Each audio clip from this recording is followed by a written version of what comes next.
set. Is Zach coming? Zach is going to be on. He said he's running. He said 6:10 the latest. I'm expecting him any minute. Okay. I do have I don't want to say a concern, but I want your input on where I should. So I told you a little bit about what happened today when I was on the water, getting to the water. I'm going to obviously talk about that in my week, but I did call in an FTG. Okay. I called it into the number because I was like, oh yeah, it'll be funny. Should I? This is what I was thinking. I was thinking about playing it before the show open, like with the FTG open and everything, just right off the top. Or I was thinking about playing it during FTG, but I feel like if I do that, we've already talked about it. You know what I mean? So I'm not sure. We got South Detroit fishing in there. Oh, okay. I see how the comments go in there. That's pretty slick. What do you think? How many do we have? We have two others. We have one that's super quick, and then we have one from Tim Jakes that actually encompasses two different things, but it's very entertaining. Yeah. Mine is like, I could play it when I talk about the week, without the FTG open. I could do that too.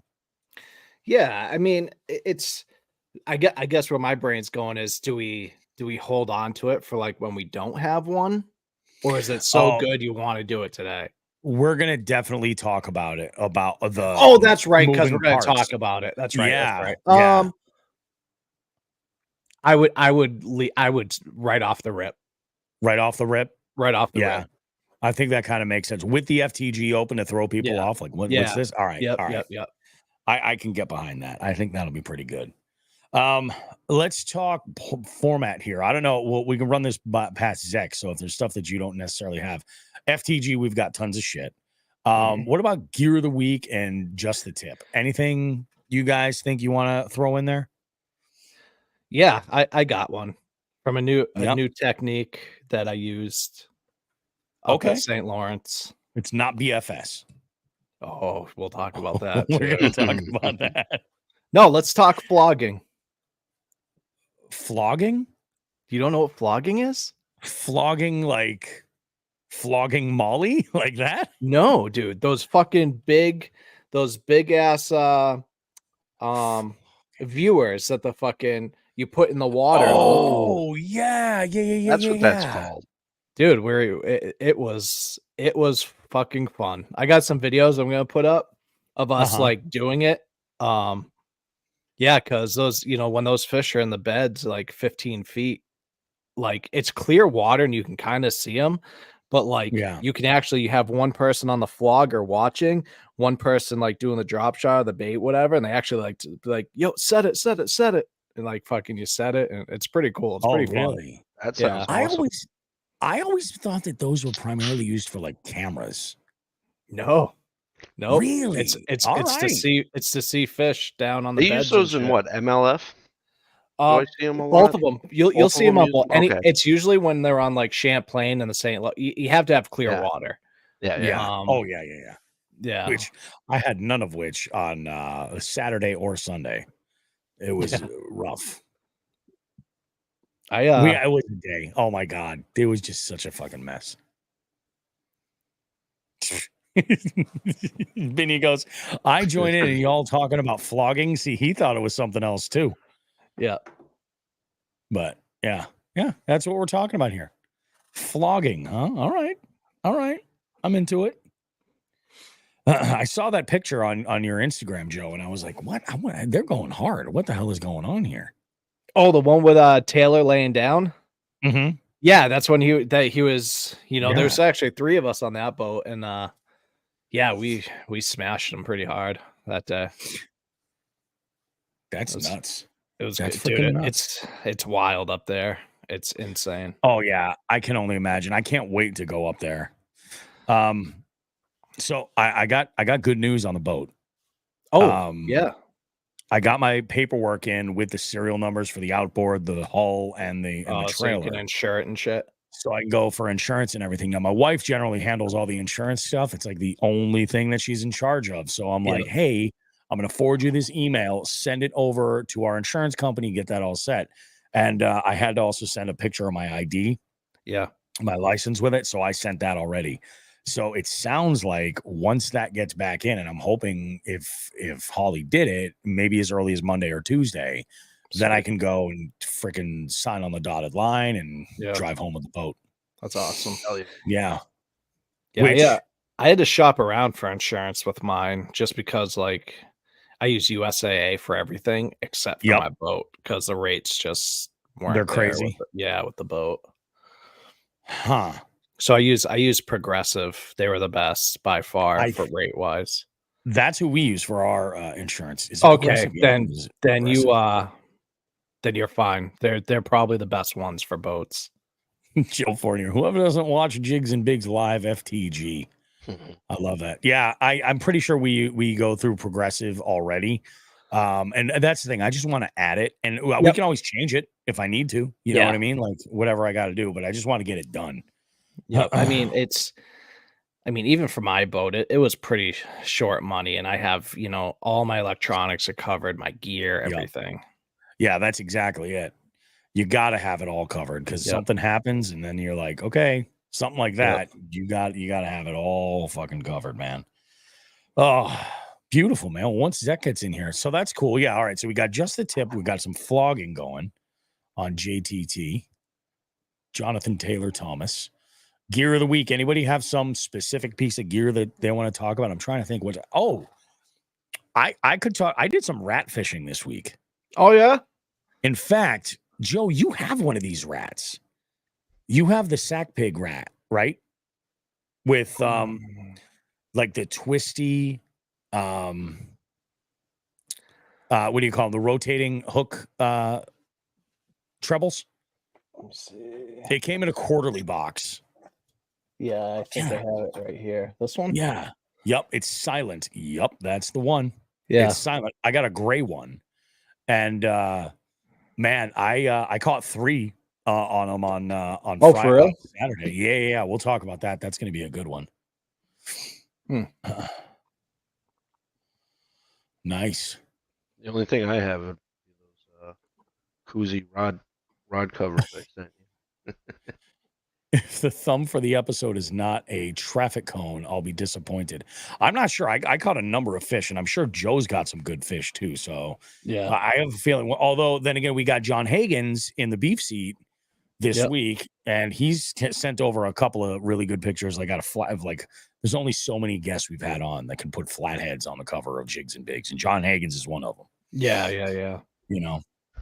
Yeah, it's going to be a good show. All right, so that's cool.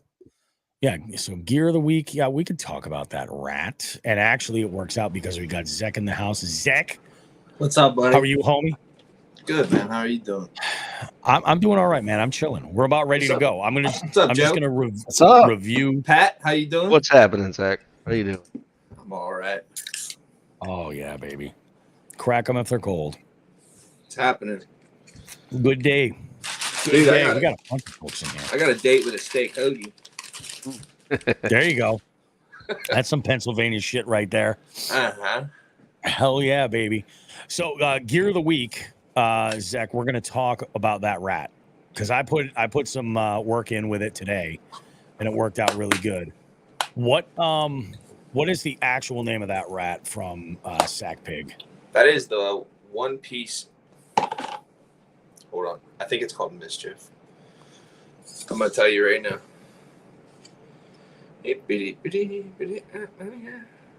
That was a good get, man. They were eating good with that sucker. Didn't want it today where I was at, but man, we got some drama to talk about. Uh-oh. Oh yeah. We got some drama. Parking drama. Joe Fournier goes, it's a steak grinder. By the way, I did a freaking hoagie. It is a hoagie. It's called that's a Mischief Travel. Mischief Travel. Yeah. Otherwise known as a little rat. It's not that little. It's pretty good sized rat. It's little compared to the Mischief or the Mischief 2-piece or the Mischief Travel 2-piece. Yep. It's honestly it's about the size of a BBZ 40 if I don't know what that it is. that's a Spro. It's a Spro. the old, it's like the OG rat. Yeah. Little Spro rat. But that's a 2-piece, and that space in between makes the 40 a little bit larger.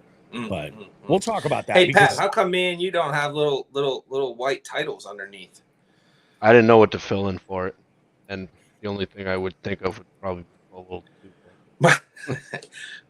Mine said from the last one. It said it's hot, and it just started raining finally after a week of this heat. So I was gonna put it's hot and wet, but then I decided not to.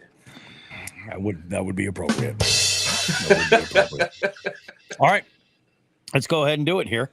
I'm going to go ahead and do this open, and I got some other fancy stuff to do here. So I'm going to mute you guys real quick, and Whatever. I'm going to go over and set this sucker up, and we'll put this.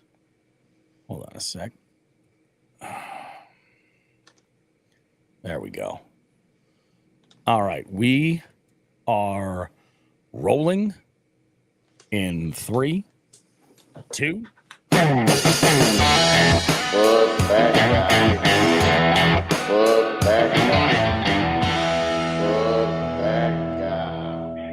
guys, it's Bobby Roast Beef calling in an FTG because apparently fuck me is the way this works. Let's talk about it. I rolled up to the lake today, and in the parking area for trailers, there were 3 vehicles parked with no trailers attached to them. So being that this was a beautiful rainy Sunday and I was just looking out to get a few hours, I figured I would stir the pot a little bit, call the local PD. So I did, and I gave the anglers nearby a heads up that there were going to be towed or there were going to be some tickets handed out because the cops were on the way. One of these guys with no problem was completely understanding and said, hey, thanks for the heads up, moved his car. The other guy, who actually happened to be parked right in front of the ramp where there's no parking, started cussing me out over it. All kinds of name calling, all sorts of bullshit. Got me pretty fired up. I dropped a few C-bombs myself. Anyway, he just up and left. Like, apparently that ruined his entire day, so he took off. Well, the local officer did show up. I talked to him, said, yeah, I was the one that called in. What can we do about this? And he says, we usually don't really have a problem down here. I was like, well, I come down here usually at least twice a week, and generally there are plenty of vehicles parked in there that don't have trailers. Who should we talk to about getting a sign? He's like, it might be local, actually, because, we own the property for the launch. And after looking at some of the other signage there, he goes, nope, it's going to be through the state. So he passed the buck there. Then when I said, so where am I supposed to park here? The only trailer spot has a handicap sign, and I'm not looking to get a ticket. He was like, honestly, man, he goes, you can just park wherever you want. It doesn't really matter. Nobody's going to give you a hard time. And if you get a ticket, just bring it back, and I'll tell them that you had permission to park wherever. And then he advised me that I should park directly in front of the ramp where it is painted on the ground, no parking. What the fuck? So yeah, apparently, guys, I'm the FTG this week because I just wanted to follow what logically made sense. But apparently I am a fucking asshole. You guys have yourself a great one, and enjoy the show. Bye-bye.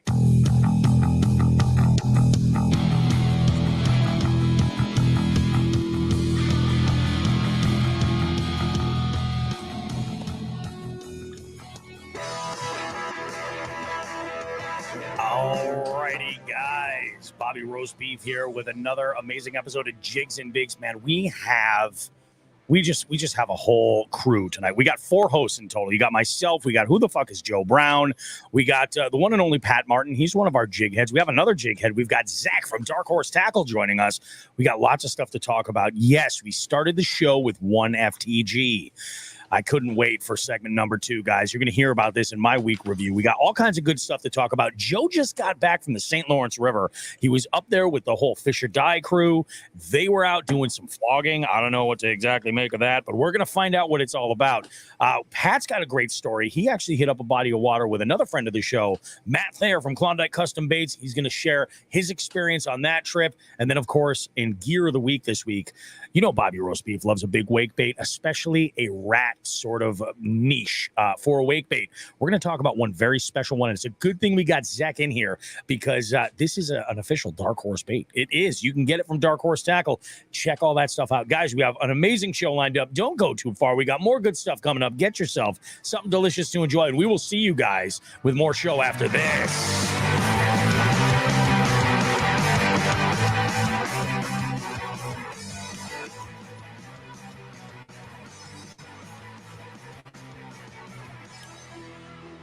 Oh boy, folks, jig heads, and all of those watching the creation of this podcast. Welcome everybody. Vidal, how we doing? I forgot to mention in the intro, I do have the winners of the raffle for the May scavenger hunt. So we got that going on, guys. We got raffle winners, prizes to be given out. All kinds of good stuff. We got a bunch of jig heads in the house, folks.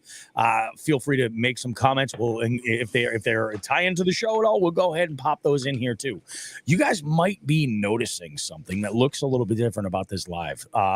Zach, Pat, you guys, does this look as normal, like as jig heads, the way you would normally see it? It's a little cockeyed. Yeah, it's a little bit cockeyed. It's about 90 degrees wrong. We're what we're doing is we're trying something here to see how this works as far as opening things up to a new audience via the YouTube Shorts platform. That's what we're going with here. And if this works great, this would work even better for when we also do live streams across the board. We include Instagram and stuff because then it's all just one platform everybody gets to watch. Makes things nice and simple. I was about to cuss my phone out, man, because I thought like it was. Like I thought every once in a while it does this thing where I can't get it off of portrait on YouTube, and I thought it was about to do it again. So you actually almost owed me a new phone. But here we are, and luckily at the last moment I swept in and saved the day. How are all you folks doing? Were your weeks as fishy as I was hoping that they would be? Define fishy. Well, I feel like, Zach, your week is always fishy no matter what. Just simply the day-to-day with Dark Horse Tackle and dealing with the content side of stuff and everything else. Regardless if you're getting out on the water or not, you live a very fishy life. So I'm rebuilding a steam turbine and a generator.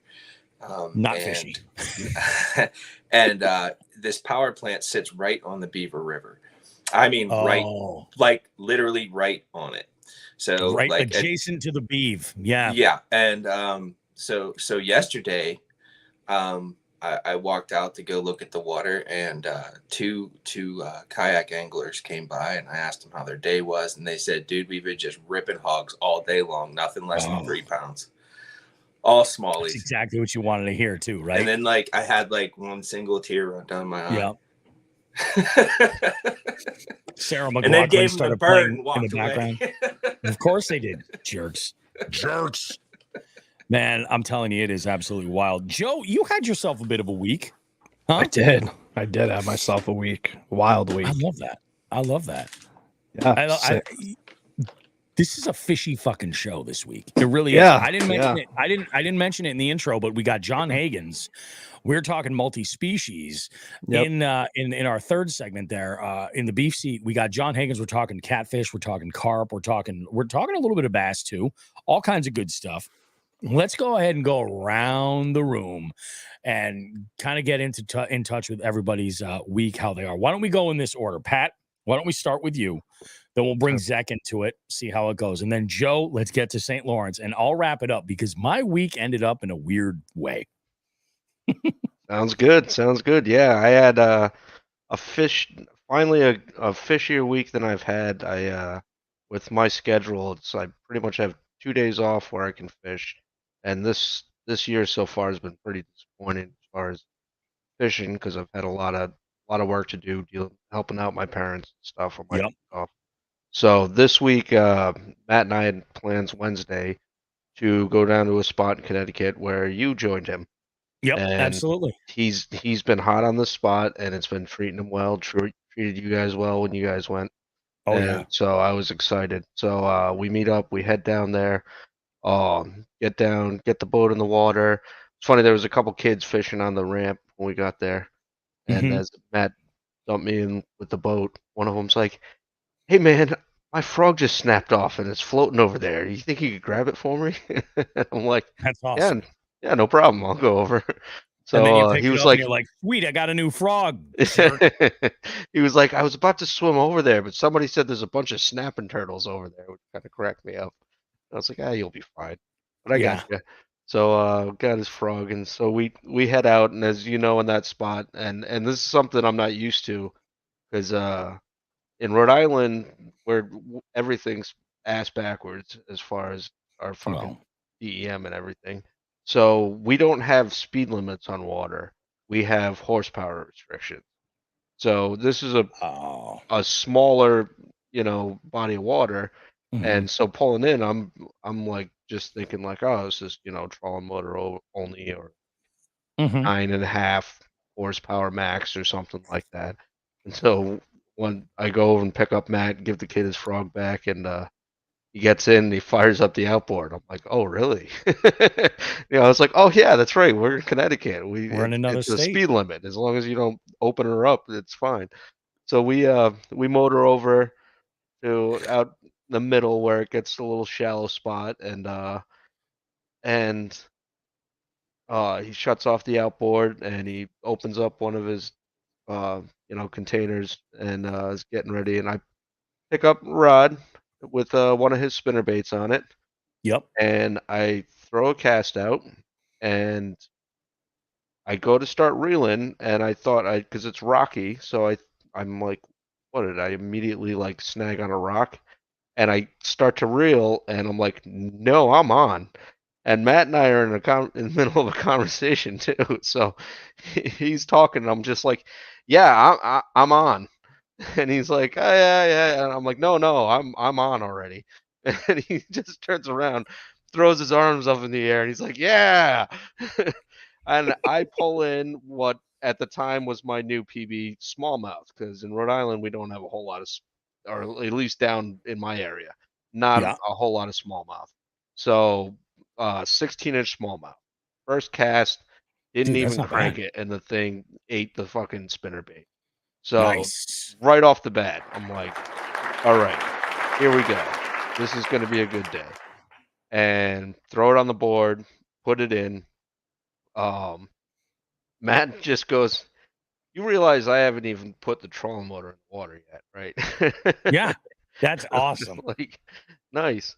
So we start fishing around, and kept throwing the spinnerbait. Obviously, I Yep. I got a bite off it right away, but went a little bit, kind of went around this like little island patch there, and didn't really have a bite. And we were heading back out, kind of towards offshore, and Matt's like, "Oh, I'd never noticed this patch of grass over here before." And he was reeling back in, had a little bit of it on. He's like, "Oh fuck, a smallie just swiped at the weeds on the back of my lure right there." I was like, "All right." So as we Oh, start passing it, I throw a drop shot over there. Fucking bam, pull up that smallie. There you go, Matt. You fired him up for nice. me. So we kept working around. I proceeded to just hammer him all day. Probably 6 or 7 smallies at Yep. least, all good size. I ended up upgrading the to a 16 and a quarter, which is what I put in on the multi-species. Yep. Um, which is my new PB, and didn't weigh it. It was probably about 2 pounds, maybe a little over. Yeah. I kind of usually I always would weigh something, especially in PB, but I've just gotten into the habit of like if it's under like 3.5, 4 pounds, I'm not even gonna bother digging the scale out. Sure. So and especially since I had the board with it, I was like, at least I got some kind of measurement with PB. Absolutely right. Yeah.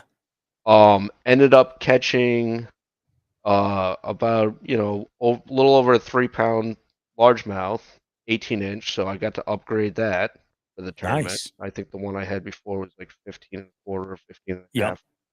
So, and Matt was just getting so frustrated. Well, he was so happy. It was the dichotomy of Matt Thayer going on, where he Yep. was getting so pumped that I was catching these fish and getting so mad at the same time. And there Oh was like yeah. a little stretch where he was like he kept getting bit on a jig, and it was just like I'm not gonna put the jig down. And meanwhile, I'm just drop shotting and catching a fish like every other cast, just Jeez. like it was nothing. And it actually got to the point towards the end of the night where they started getting smaller. I'm going down to like 10-inch little bass like every Oh cast yeah. with a drop shot. I'm like, all right, I'm getting tired of like just holding the rod, so I'll throw the spinnerbait again. First Sure. fucking cast again with the spinnerbait, Shut another up. largemouth. Nice. I was like, I feel like cranking something. Let's see if this does something. All right, there it is. That's like Jesus Christ, dude. So we That's had freaking such a good awesome. time, and like I was saying before we started recording, it was really awesome, like being in a fishery like that. Because like I Yep. said, there's not the few ponds in my area that do have smallmouth. One of them, they're all stunted. I used to catch them like one every time I went out there, but Yep. they were always like 10-inch, like Yeah. nothing bigger than that. Um, at best, like 10-inch, and I haven't even really caught anything in there in the last probably year, maybe year and a half, as far as smallmouth go. And then the other spot, I've just started fishing more. It's right in Matt's backyard, basically, and they have good smallmouth in there, but it's not as often. It's not like this. Like, so to go to a body of water where you're almost catching smallmouth as easily as largemouth, like that's just a whole new experience for me. And Oh, you know, absolutely. a lot of fun. The largemouth I caught, the 18-inch, was definitely the biggest one I've caught on a drop shot so far. And I fell in love with the drop shot last year when I first started throwing it. I got a setup through a mutual friend of Matt's that was upgrading some gear. So he sold me his combo, like, oh, it's a perfect drop shot combo, blah blah. So, and that was actually a day last year, the first time I went out with Matt and grabbed that. The first time I put a drop shot in the water, I caught like a 10-inch bass. Like That's just awesome. first time, never fished a drop shot in my life, Yeah. and just dropped it in and like kind of like pulled up on the rod to like feel the tension point, and it Uh, wiggled, and I was like, You're, all you're right. like, shit, I'm And on. I Yeah. just turned to Matt. And I'm like, drop shot's easy. Just put it in the water. They just eat it. It's like, this is What were you awesome. throwing for a plastic on that drop shot? The Mayo's minnows here. I got one right over here. I can grab. Oh yeah, I think I've seen those before. They're Yep, Brian good Mayo, looking plastics. local plastic pour. Yep. Got one right here. This So chat is unhinged. This chat is unhinged. Binya, my God. the black Mayo minnow. Dude, that's perfect. Because Yeah. if I remember correctly, I think Matt was actually killing them on drop shot when we Yeah. fished there. He was Yep. throwing a drop shot quite a bit, and he was on fire. Yeah. My BFS combo never left my hand when I was there. And that That's was the freaking plan when awesome, we dude. went out. And there was, when we first got out there, it was Yeah. probably about 4:30, 4:45, somewhere in that Mhm. area. And there was a good breeze. And like I said, we went right out kind of in the middle offshore where there was that little sandbank. And Yep. and so like seeing a little bit of chop in the water, my first instinct is, well, this early I'm gonna just throw a spinnerbait a few times. Of course. If Yeah, yeah. it's winding, I'm spinning. So Yep. and it just dropped on his head, and so but yeah, it Freaking was smashed awesome it. being in a fishery like that, because like it made me jealous of Connecticut. I'm sure not every spot's that perfect, but like I was like, wow, because he told me he's talked to guys at that spot, and they're like he's running into people from the state there that are like talking about the stocking program. They actually put small, and actually keep track of Yep. their fish in there, and like so take care of the fishery. Wow, this is awesome. So, That's and badass, dude. it's the most fishy thing. I've gotten out fishing sometime a handful of times this year, not as much as I usually do, and Mhm. I've caught some fish, but I haven't. That was the first day this year that has really been like that. You were Usually, I really have on those them. days at like that day at like the end of April, early May's like my first like, all right, I've been on them all day kind of day. Mhm. So that really kicked me back into gear. All right, let's go. So You need that. You need that before like mid-July to like just kind of get you through it. That's awesome, Pat. That's freaking awesome, dude. When's the next time you're getting out? Wednesday I plan on getting out. Wednesday? Nice. Yeah, I just got a new battery for the boat because Yep. or actually I traded in the new battery that I got because that thing was not fucking right, and it was getting error messages on 2 different trickle chargers, and I only had taken it out once. I bought it in April, Yeah. and so I took it out last week, and it lasted me an hour. And the first time I fired up the outboard since I got the boat, because Yep. a lot of our spots are small down here in Trolling Nolan. Oh yeah. And actually, the body of water I was on, the outboard is the 45, and it's like a 9 or 10 horse max on that lake. But Oh my wow. battery was dead, and the wind was blowing off the ramp. So I was like, well, if I'm going to get the boat back, this is what's happening. So I just Damn, fired it everybody up. got boats now. Yeah. I'm Fired only her one. up. It won't be long, Zach. We're gonna talk vessels in a moment. So Zach, tell us about your fishy week. How did it go? So actually, my so Metal Jones is my handle on social media, is my personal handle. And a while ago, somebody once coined the phrase "metal time," because my time just isn't the same. Yeah. So we're gonna call my weeks thus far, my months thus far. Yep. Okay, that's just pretty much how it goes. Fair enough. Yeah. But no, I got out. I went fishing with Paige and her boyfriend Ethan, and another dude that I can't remember his name right now. Sorry, dude. You're pretty fucking cool, but I can't remember your name right now. He's even a subscriber, so I feel terrible. Oh yeah. He was at you can cheat show. and look him up. Terry. Yeah. Terry. I think maybe his name's Terry. He was with Paige. I think his name's Terry. But anyways, we went out to this lake. I want that T-shirt so bad. Back up, Terry. Back up. I'm sorry. No, you're good, man. I'm a piece of shit. But anyways, they found this little lake in the northwest corner of PA that I didn't know about, called Tamarack, and we went there, and it's a little bass farm out there. Yeah. Yeah, and I was out there testing baits for the June box, and I got into doing this thing. So last year, Heavy Hitters MLF, the winner, Alton Jones Jr., he was like short flipping a spinner bait into cypress trees and wheeling it out. I mean, like 10, 15 feet, maybe 20 feet tops, but probably more like 10, 15 feet, and reeling it out. And he was slamming them. And I actually started doing that with the Defiant buzzbait. Oh. And oh my God, they were just crushing it, dude. Most of my hits came within a foot of the bank. Like as soon as it, and that even though it's 3/4 of an ounce, that thing gets up quick. And as soon as it would get up on plane and make a couple of turns of the prop, bow, they would smash the hell out of it. It was a lot of fun, man. That's a loud blade too. Like just spinning it in the air, you're like, this thing squeaks good right out of the box. Yeah. With a little tuning, it gets way louder too. I'm a very firm believer in tuning buzz baits.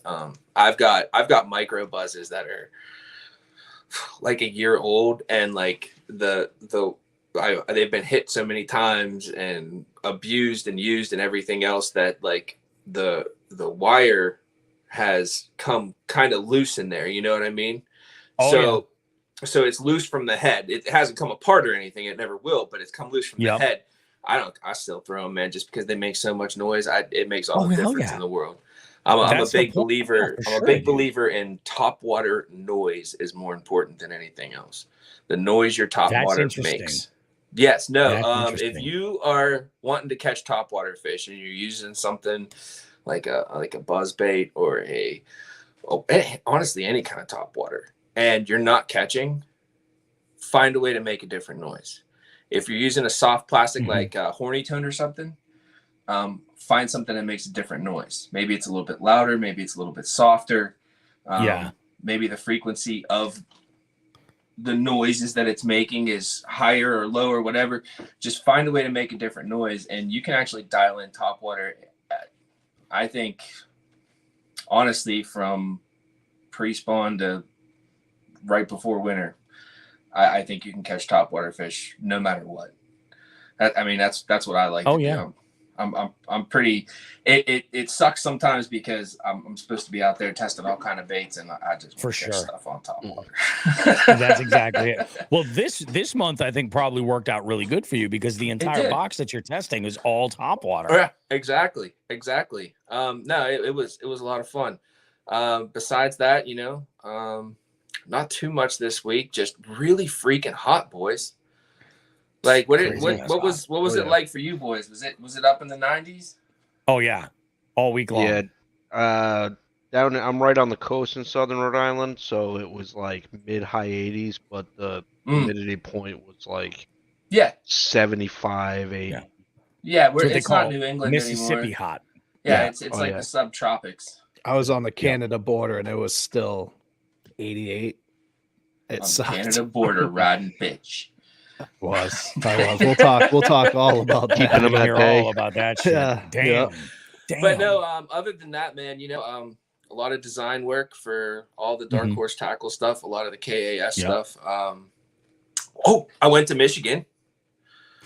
You did go That to was Michigan. a blast. Yeah. It's a I random went to thing to Nice. forget about. Yeah. And it was a really good time, man. Drew's got something really hot going on. I got to meet Jeff Little. I got to meet Jeff from Aggressively Average Anglers. Met Alex Rudd. All cool guys. Yeah. Ilakin. Yeah, his name is Jake. I don't freaking remember what his handle is. But he's a big Instagram dude. But got to meet him. Got to meet a bunch of people. Everybody was really freaking cool, man. I didn't run into like any tools like the entire That's time. awesome. Everybody that came on stage to get an award or whatever, like everybody was genuine. Families were there, people are having fun. Like if I wasn't a sponsor, I'd almost pay the entry fee just to go, like you're going to a freaking amusement park or something, or like you're going to a party or something. You know what I mean? Like it was a lot of fun. I was really impressed with what he's got going on. And this is just the first year. It's gonna get better. Yeah, that's what I'm saying. Like, and I think just between the first couple, people have already been saying like, this is a different animal. Yeah. Like this is just, the vibe is so different. Mhm.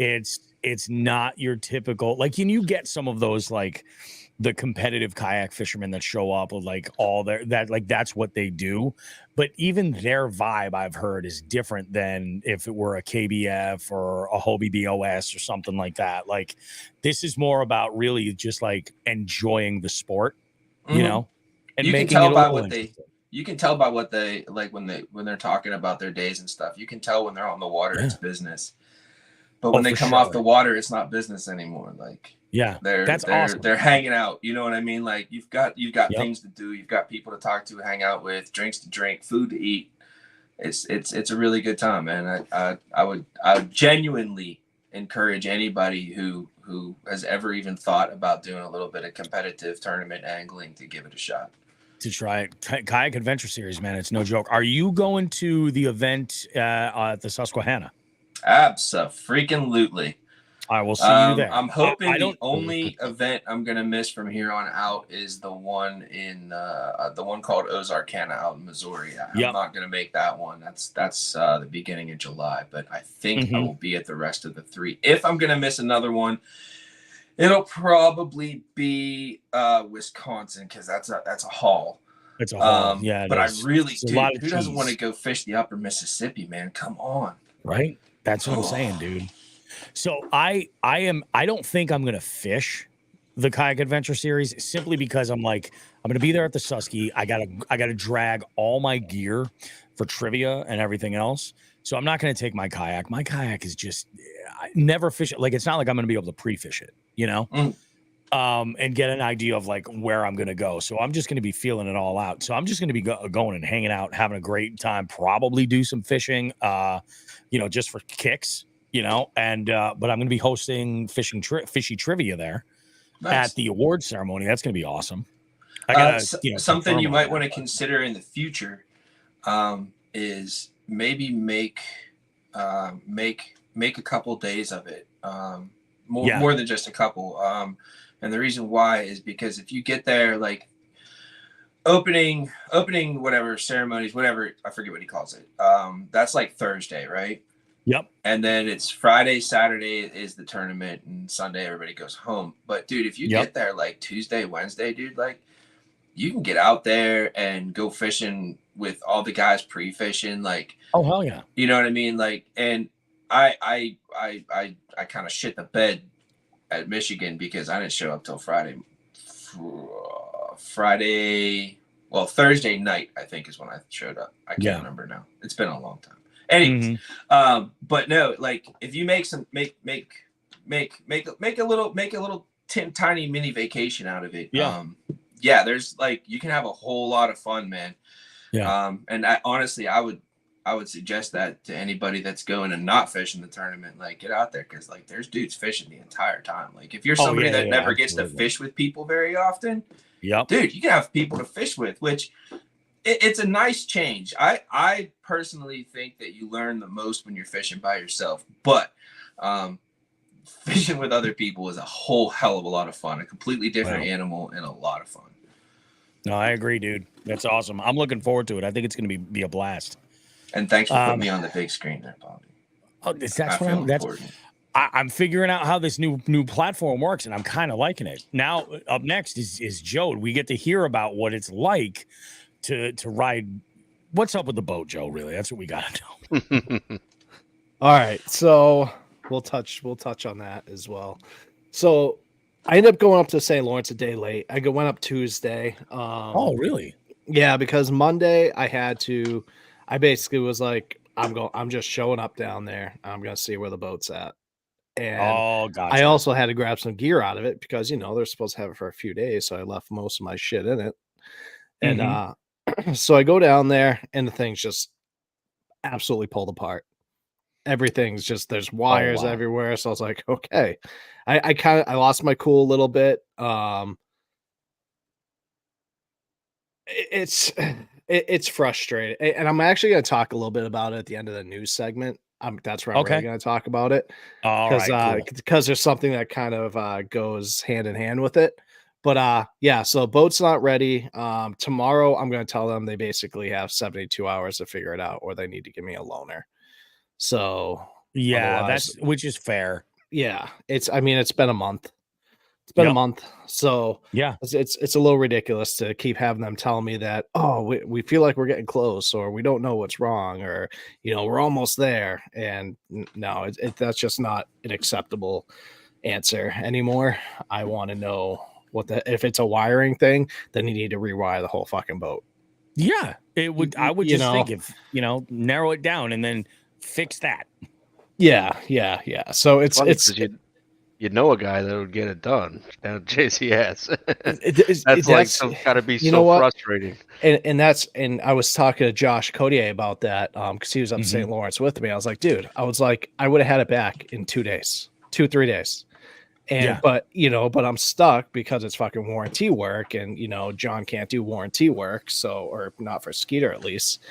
So I'm like stuck bringing it to these fucking idiots because they're the only place around that can do it. But so I go down there Monday, deal with that. I grab my shit. And dude, after that, like I was driving home, I was like so bummed out. I was like, dude, I don't even know if I'm going up St. Lawrence. Like I was just so angry, so mad. Oh wow, that sucks, dude. I've been there. Yep. And then I get home, wife talked me into it. Taylor called me. He's like, dude, just get up here. So I left early Tuesday morning, real early. End up getting up there about 11. Because it's like, I had to stop a couple times. It took probably 5.5 hours to get up there where we were going. so I get there and I immediately hop on with Taylor, who owns Fish or Die, as well as his buddy Kevin, who it was actually his boat. It was a nice Phoenix. So we hop on Oh, there nice.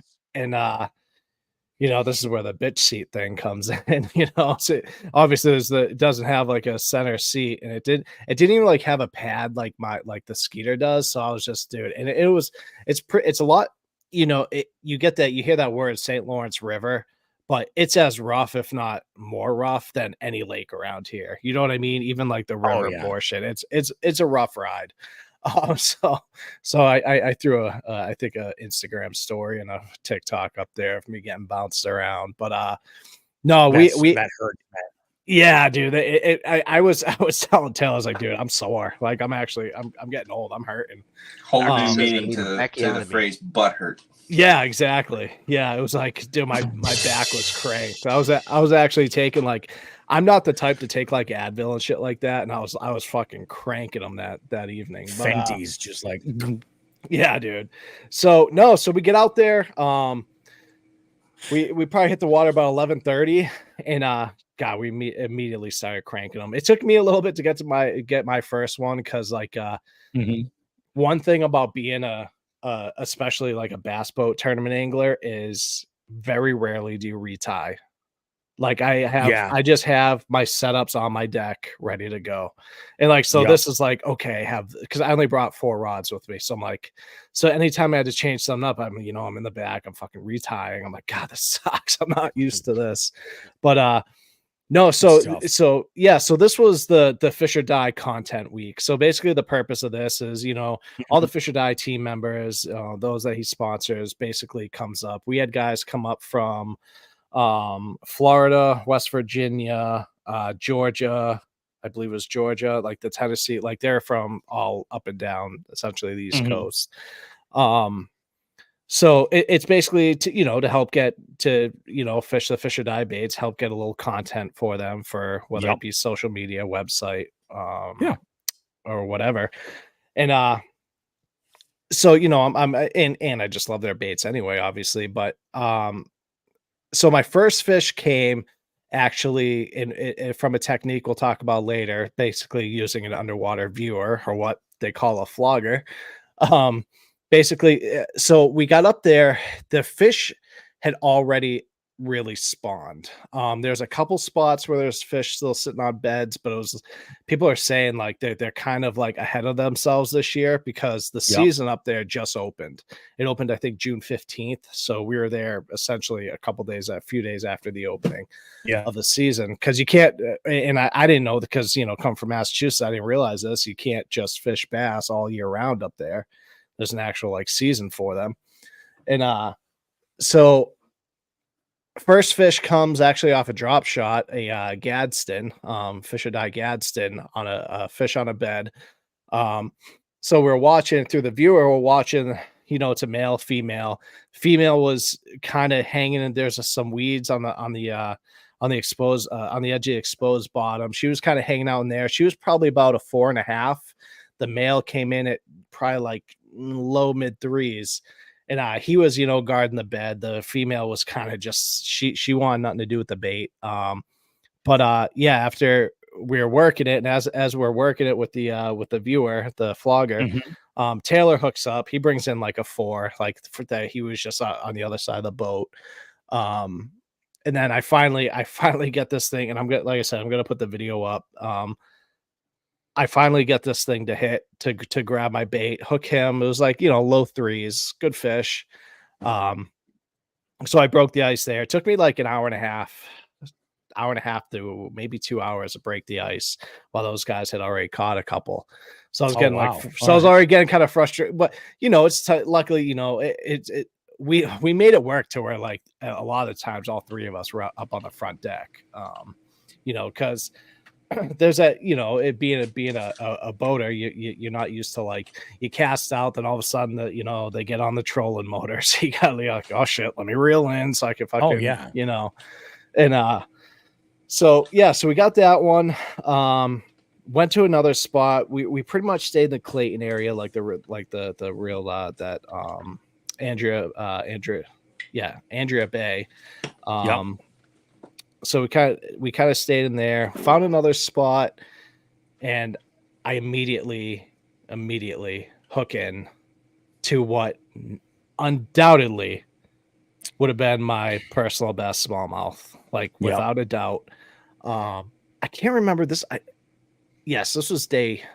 Actually, that might have been day 2, but I'm just gonna say because they all wash in together because I went with those guys. So I hook in, and it was one of those. It was one of those ones where you feel it and you feel it start to fight. You kind of go in panic mode because you're like, oh fuck, like this is a big one. Even like Kevin, he was right next to me.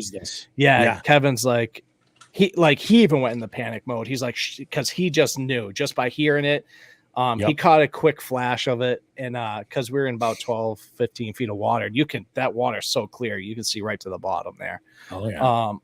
But he's like, he goes into panic mode. He's like, shit, net. He's like, you're going to grab the net, and it came off. It like after it was maybe like 5 seconds, 5-6 seconds. I had it, and I had, dude, insult to injury, man.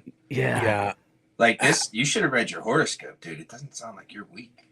Yeah. So what kind of fucked me? We'll talk about this. Is I was using that BFS setup, and Bobby and I had already talked weeks back about how this rod I got for the BFS setup, it feels a little bit too whippy to get like good enough hook sets like that like good enough penetration, especially in a smallmouth.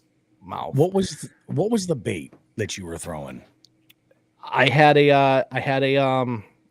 the sharpshooter on a what kind of Ned did I have it on? Okay, but it was a Ned. Yeah, it was a Ned. All right, it was like a mushroom head Ned. I remember looking at it. Yeah, and you could see in the video it wasn't a soft hook set by any means. And you know what I mean? The thing. It didn't.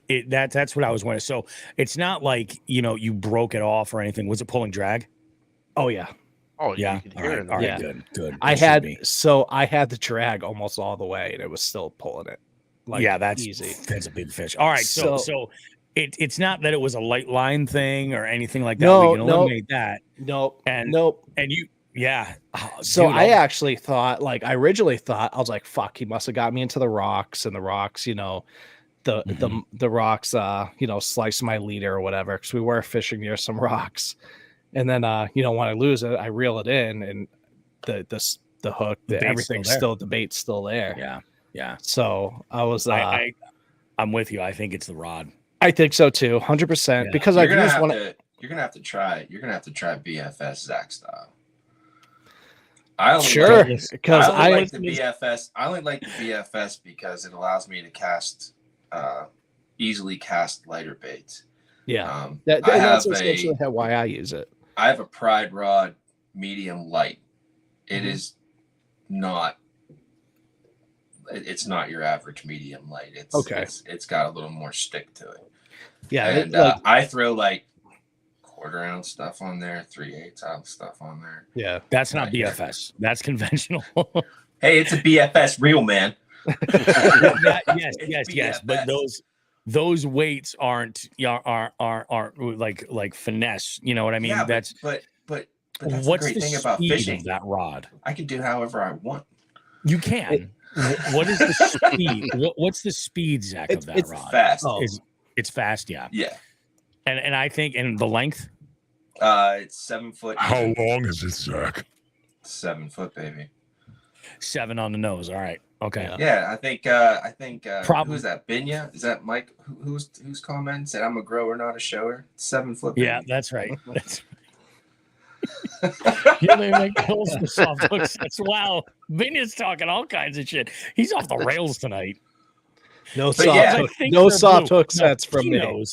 No soft hook sets from me. It's a lot easier to throw lighter stuff, and I'm like 16th is the lowest I'm gonna go. All right. Yeah.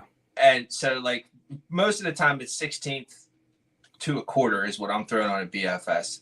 Yeah. And I just like what the reel does.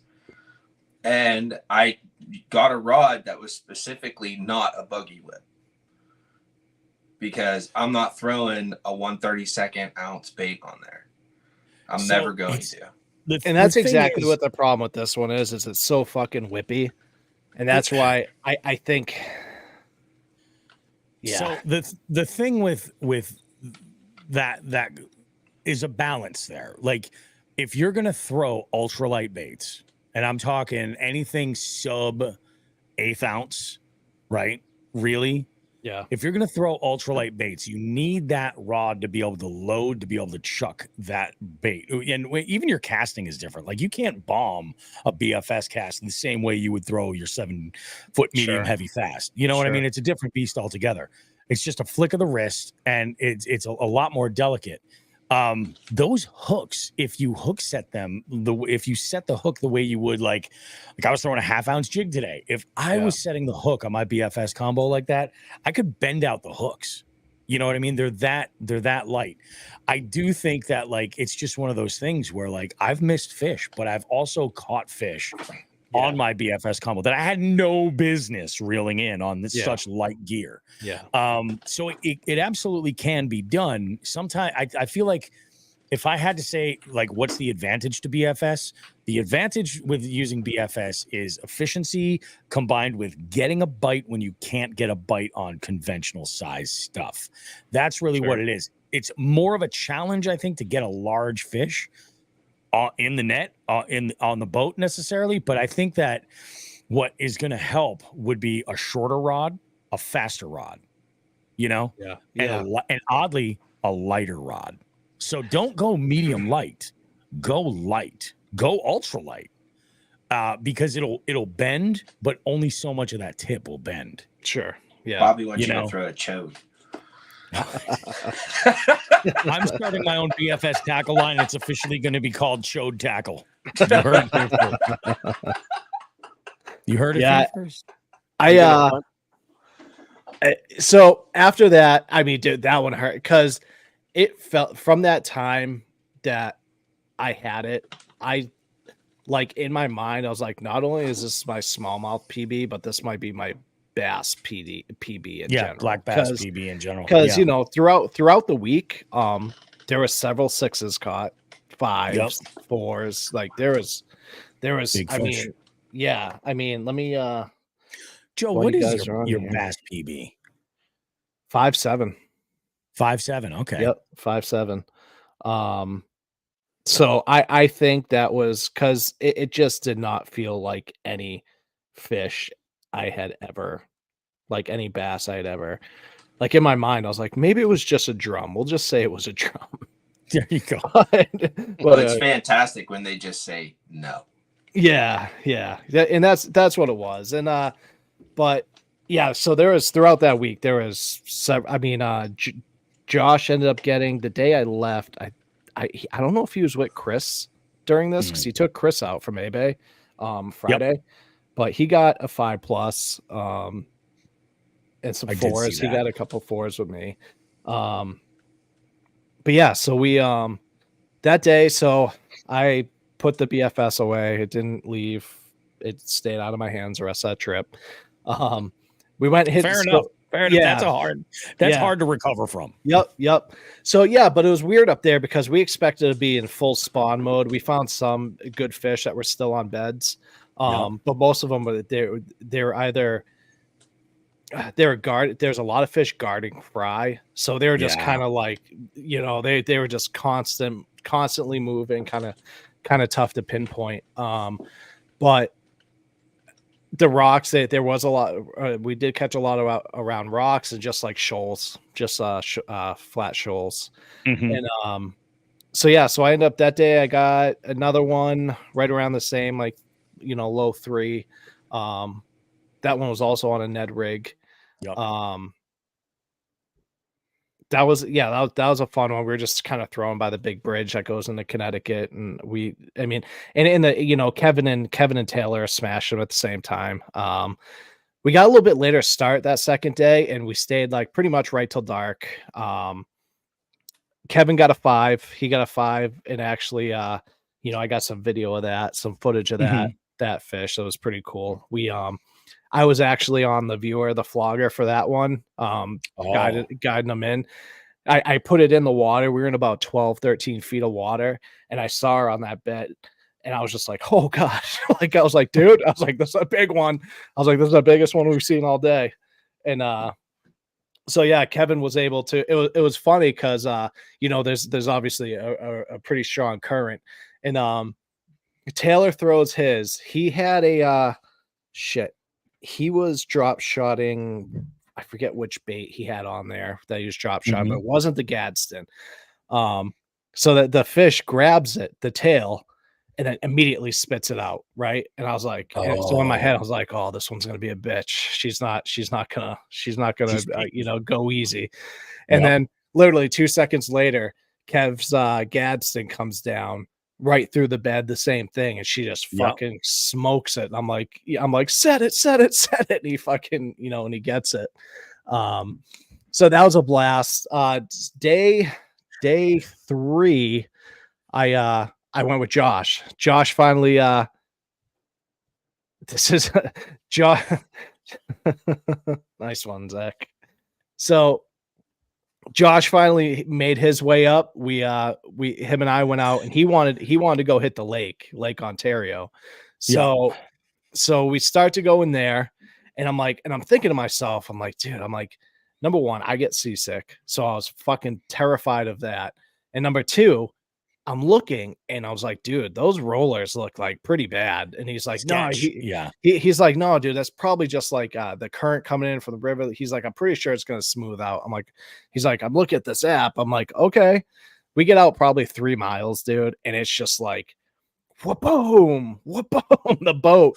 It's so bad dude. So he has that right height turret that I do for his live scope on his boat.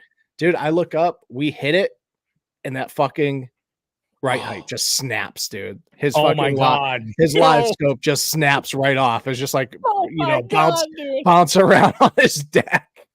I'm like, and it's funny. I actually have this on video. I go, hey, your live scope's broken. He's like, fuck. So that's when he decided we're gonna turn it around. He's like, dude, this is too bad. I was like, yeah, no shit. And that sucks. Oh, dude, it was wild. So we turn around, and he finds us some flats to fish. We get onto a couple decent ones. He actually he got a nice just over 4. And then he's like, and then he was talking about a spot that he had smashed them during a I don't know if it was a BFL or a Bassmaster Open, you know, a few years back. They saw he's like, dude, he's like, we're gonna do this run. He's like, it's like 45, a little over 45 miles.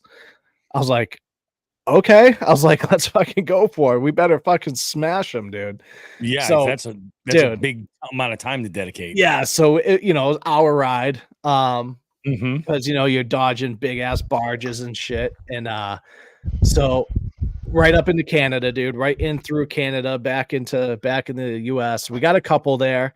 He was pretty aggravated because we just didn't get him like we wanted to. And but we caught fish. We each got a few, and that's good. And unfortunately, there was some pretty heavy thunderstorms rolling in from the Canada side that we're watching. And we're like, dude, we gotta get back before these hit. So yeah, we ended up racing back again, another like hour 15 minutes back. Canadian thunderstorms. Yeah, dude. So yeah, but you know, all in all, that trip was an absolute blast. That's awesome. You know, boat or no boat, I had a great time. Met some phenomenal guys that are on the Fish or Die team. You know, they got Dylan Fogarty, who is the you know, the MLF college open champion 2 years ago. Oh wow, okay. Yeah. I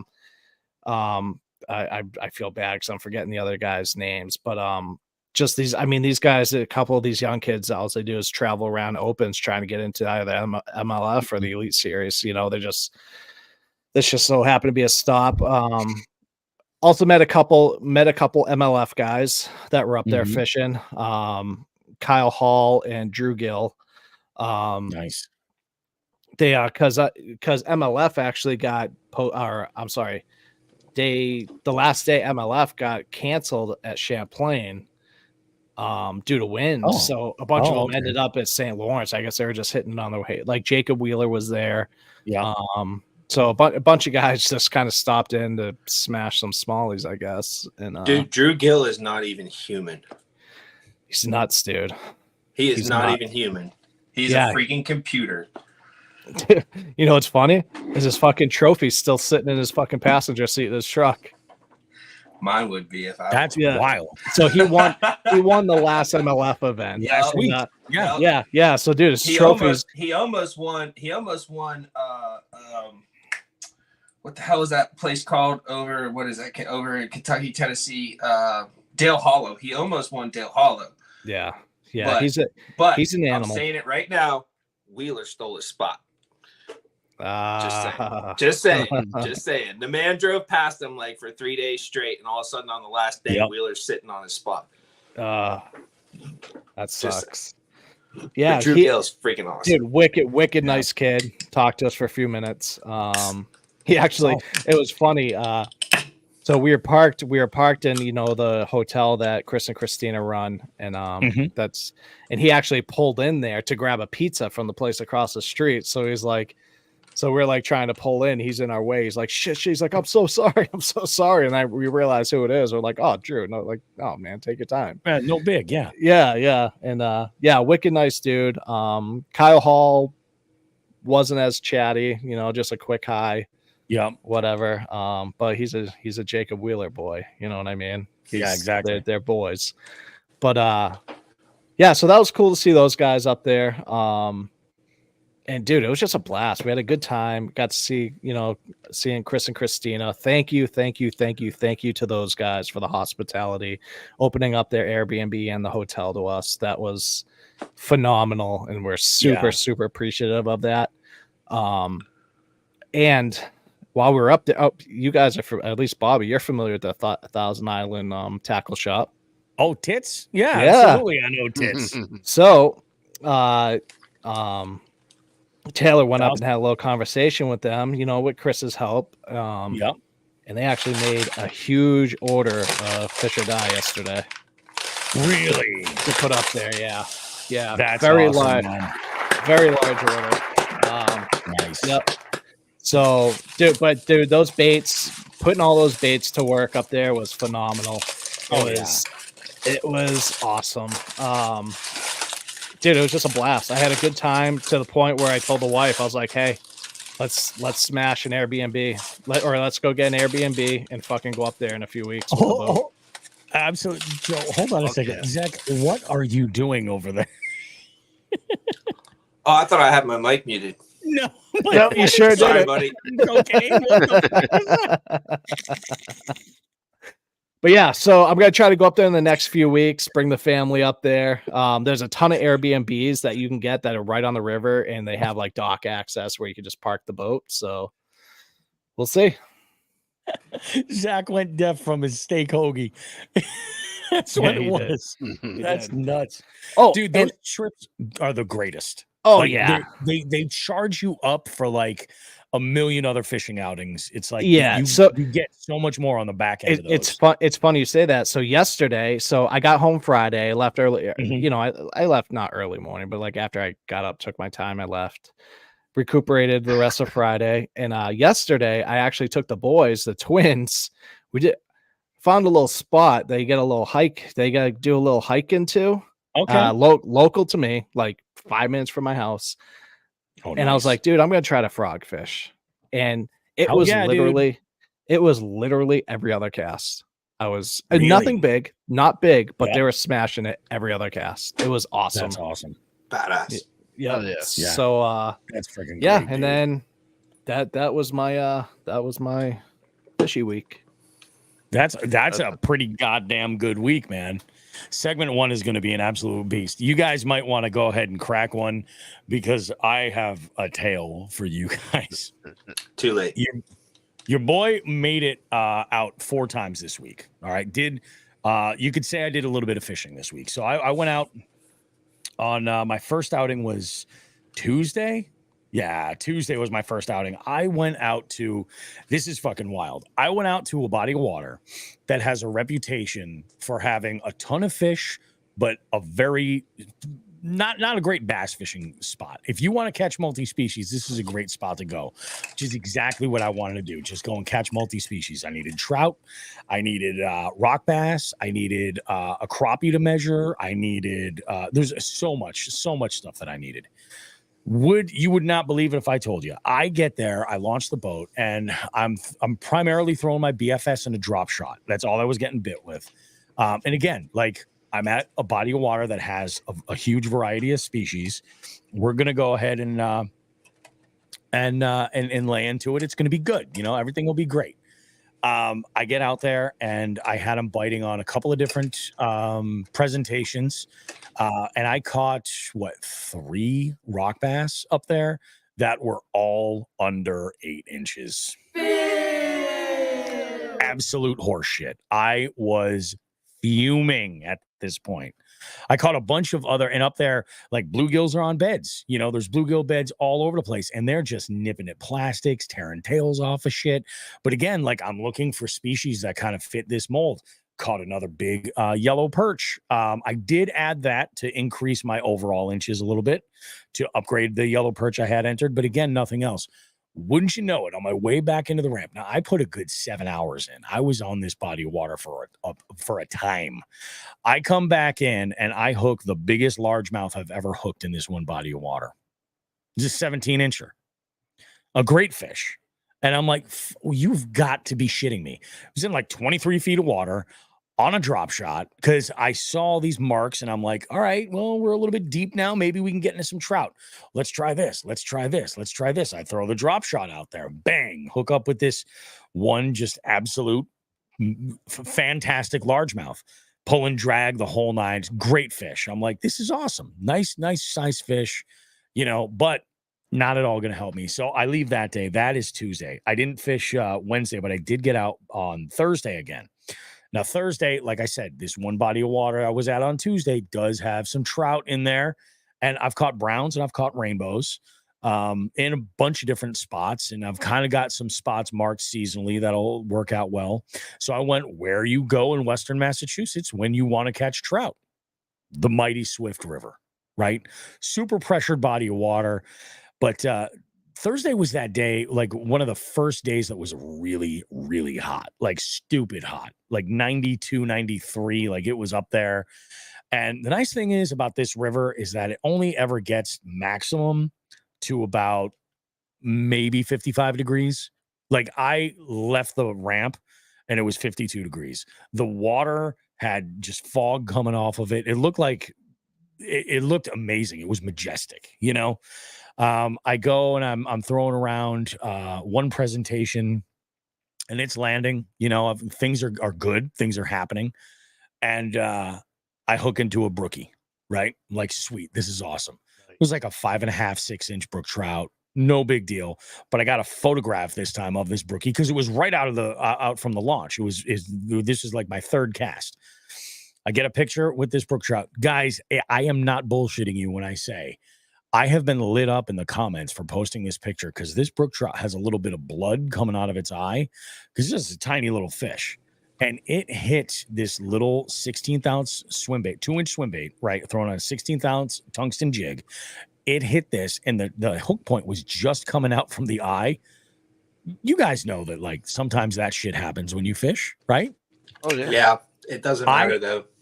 I have been getting just raked over the coals for this. Now that fish I released right away. It swam off. Everything was good. Like you guys have got to be shitting me. I did, however, take a little bit of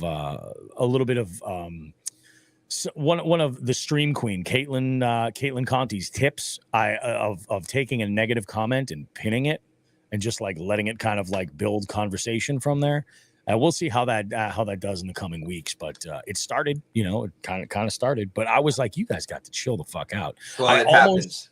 It happens, yeah, dude. Like fish bleed, but I'll tell you right now, I have literally thrown away really, really, really good content because I got a fish bleeding. It's just not worth it.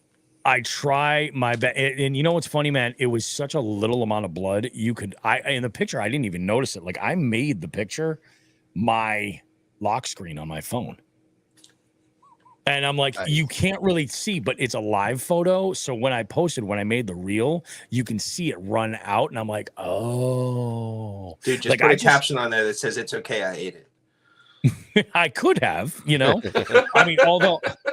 I'm like, you've got to be freaking kidding me. It was ridiculous. I get a little further down river, and it was right around like 9:30 in the morning or so, and I hook into another brookie, same presentation, and this was 7.5 inches. Like, no good for the derb. So I fished that river for another 5 hours. Not a bite. Not a bite. I mean, there was some entertaining shit that I had seen along the way, and I had a good time doing it, but holy shit.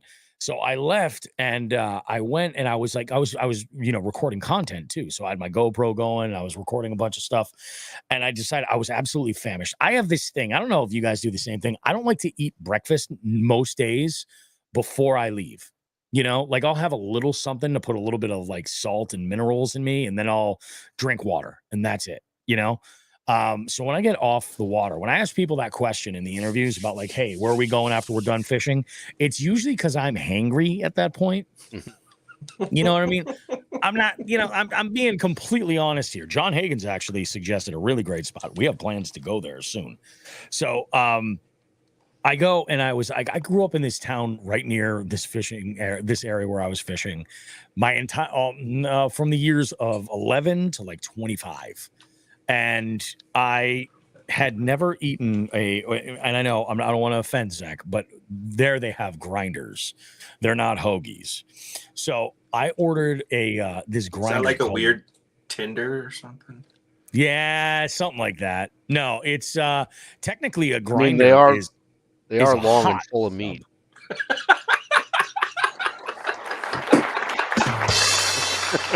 Can we have a scoreboard? Because that's one for Pat. I'd fuck me.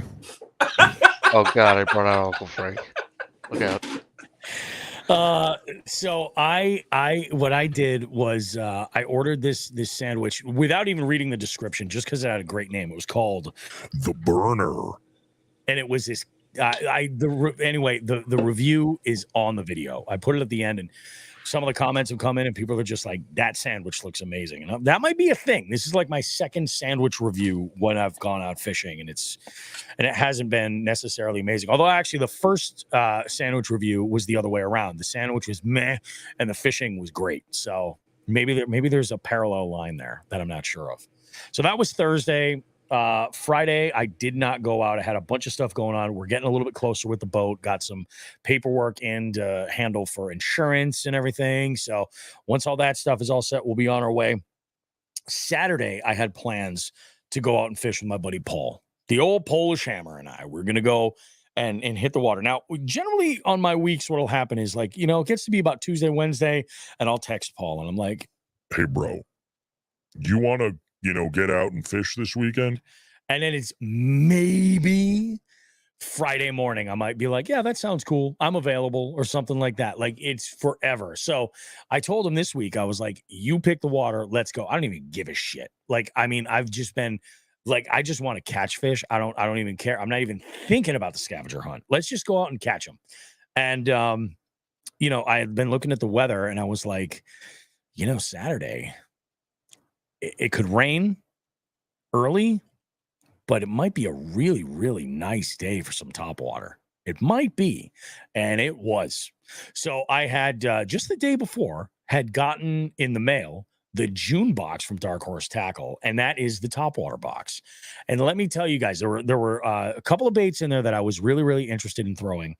And I wanted to start with one that was a prop bait. And Zach, please chime in with the maker because I don't have my card in front of me. Anthem Baits. It's Anthem. That's right. So I got to tell you, like from Texas, this is an amazing prop bait. I did an unboxing to show it off. It's got an aluminum prop on the back that spins so ridiculously freely.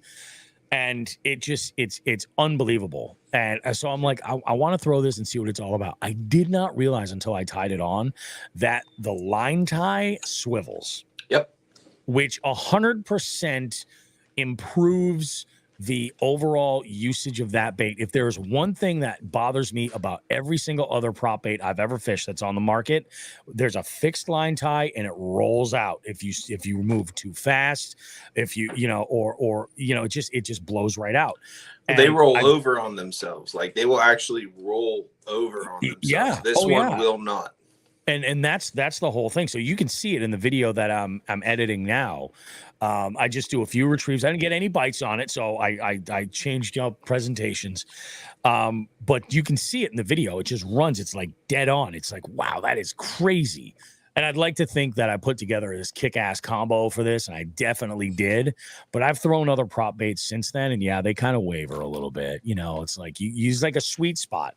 But what's nice about that swivel line tie is that you have a lot more flexibility. If you want to burn it, you can burn it. If you want to like just crawl it at a snail's pace, you can do that, and it's gonna run straight. That's very, very cool. So, Anthem, that's the one that had the single-sided prop, right? Yes, because I saw your video on it. Yeah, all right. Yep. I was exactly wondering how that thing ran.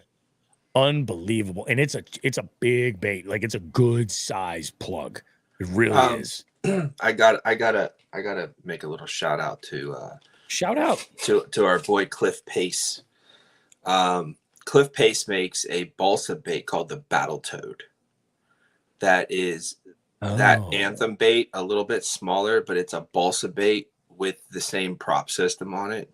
Oh, really? Okay. It's sick. It's sick. It's expensive, but it's sick. I'm sure worth it though. Yeah, absolutely. Badass. That's the bait right there. There it is. Joe's showing it off. So I go and I give this thing a handful of casts. I'm not getting even so much as like a sniff from anything at all. I'm like, all right, cool. Pop this back here. The other one, and this is the one that I was like, conditions are really like speaking to me. It's rat weather. You know what I mean? We got clouds. We got very, very, very low winds. Water is like glass. A lot of folks, like when I would fish with Sean the Fisherman, he's like, this to me is screaming floating jerkbait. And he's not wrong. 100%. I just love the rat awake bait. You know what I mean? I love that I can crank it and go a little subsurface. I love that I can go real slow and get that articulating every single which way. And typically I throw like a lot of like the more popular rats, like the Spro BBZs. They don't make those anymore. But the 40, the 40, 50, and the 30 sometimes I'll throw. And those are just different sizes. It's a 2-piece jointed rat. I was throwing this rat that I was lucky enough, and I want to give a shout out to Adam Blomeke and his entire team that played Fishy Trivia at Oldfields during the Columbus Expo weekend this last February. They had split up the quarterly box. That was the prize that they had won at that during the trivia game. And Adam was like, oh, I know you like rats, man. Here, take this. And Joe has one of these rats. And Zach said it the best. This is one of the most over-engineered baits. It's actually different from the one I have. The one you have, yeah, the one you have is awesome. I mean, mine's good too, but yeah, mine's different from the one that you have. Oh, really? What's the difference? Just the color? No. I have a totally different one. No way. It says EB on it. That's not the same one, is it? That is not. Yeah, no, it's not. That is not the one. That's a different box. That's what I thought. Okay. Yeah. Okay. This rat, there was one thing specifically, and I talk about it in the video that's in there that I thought was like what was getting it done. This rat is silent. It's a one piece, and just that swimming action. The only thing you hear are those split rings. That is all. And I caught 3 fish on them. I got all 3 hook sets on there. One of them shook off as I was going to put it in the net. And I was like, there was the second fish. And I'm like, okay, that's 2. That's a pattern, man. We're going to stick with this. So I fished this other area and I fished the hell out of it until the bite kind of ended over there. And then I said I was going to shift gears. So then I brought out the BFS combo. Again, bluegill beds everywhere. I was just cycling through bluegill. I caught 2 white perch on that trip, both of them under 8 inches. I caught a crappie that was under 8 inches. And then I caught a crappie that was 8.5 inches. Yes, a point. So, Paul and I get off the water shortly thereafter. We're making our way around. We had to run in with some jet skiers that were just like, so stupid. I don't really have another way to explain it. They were just dumb. We're trying to load our boats, and they insist on doing their stunts, I guess, right near the water, right near the ramp, where we're just dealing with all the chop and all the wake. We're like, yeah, no problem, guys. Eat a fucking dick. It was just ridiculous. We hit the road. We call it a day. I can't believe here we are. We're going into the end of June, and I just fired up my grill for the first time this year. What are you made doing? Burgers. Yeah, I know. What the fuck is wrong with me, man? I run that bitch all year round. Yeah, I'm like, in the winter, I'm like, it's all good. Maybe you should have named your boat Under 8. Oh, no, it's the implication. Y'all voted for it. It's the implication. So anyway, that brings us to today. So we got out what was it? Tuesday, Thursday, Saturday, and then today. Now, today has to do with what you guys heard in the beginning of the show, what kicked off that FTG that was over there. So this is how my day started out. I actually wasn't planning on going to fish, but my wife neglected to tell me she had another tattoo appointment today. So that meant I was just sitting on my ass doing nothing this afternoon. So I figured I'd go ahead, and I was like, screw it, I'm going to go fish. So the kayak was already hooked up. Trailer was already hooked up to the truck. I just jumped in the truck and went off, did my thing. I put the same gear in, as far as I bring everything out on my kayak when I go, regardless of what's going on. I just kind of want to go and just catch fish. I went to a super close lake right nearby me. And some of you guys that have listened to the show previously already kind of know the kind of bullshit that I've had to deal with over here regarding parking. Boat ramp parking, man, can be so crazy. So I roll up to this spot, and I can see that there's an abundance of vehicles parked down there. This parking area has 2 levels. The upper level has standard parking spaces for cars, and then lower level has 4 trailer spots, meaning that the lines are additionally long for parking a trailer there. One of those trailer spots is a handicap spot. So I come down, and I see 3 cars eating up the trailer spots, and then 1 car on the opposite side of the parking area where it's painted on the ground says no parking. It's right in front of the launch. Another car right there with a dude standing on the ramp actively fishing. I go and I make my move, and I pull into the handicap spot and put my flashers on. I grab my phone and I call the local PD because this has happened so many times, and so many people keep saying, just call the cops. Just call the cops. So I do. Call the cops, and I'm like, hey, this is who I am. I'm over at such and such boat launch. I have a trailer with me, and there are only 4 spots here, one of which is handicapped, and it's the only one open. These other vehicles don't have trailers. Can you send somebody down to either ticket or tow these guys? She says, yeah, we'll send over an officer right now. I said, fantastic. So I get out of the truck. And I go over and I tell the guy who's fishing on this little point right over there, I was like, hey, man, just a heads up. You might want to move your vehicle because the cops are on their way. They're going to start ticketing and towing. And he's like, oh, shit. Okay, cool, man. Thanks for the heads up. He goes and moves his truck. And then the dude that's fishing the ramp comes over and starts to give me a bunch of attitude. He goes, well, I wonder who called them. And I was like, I called them.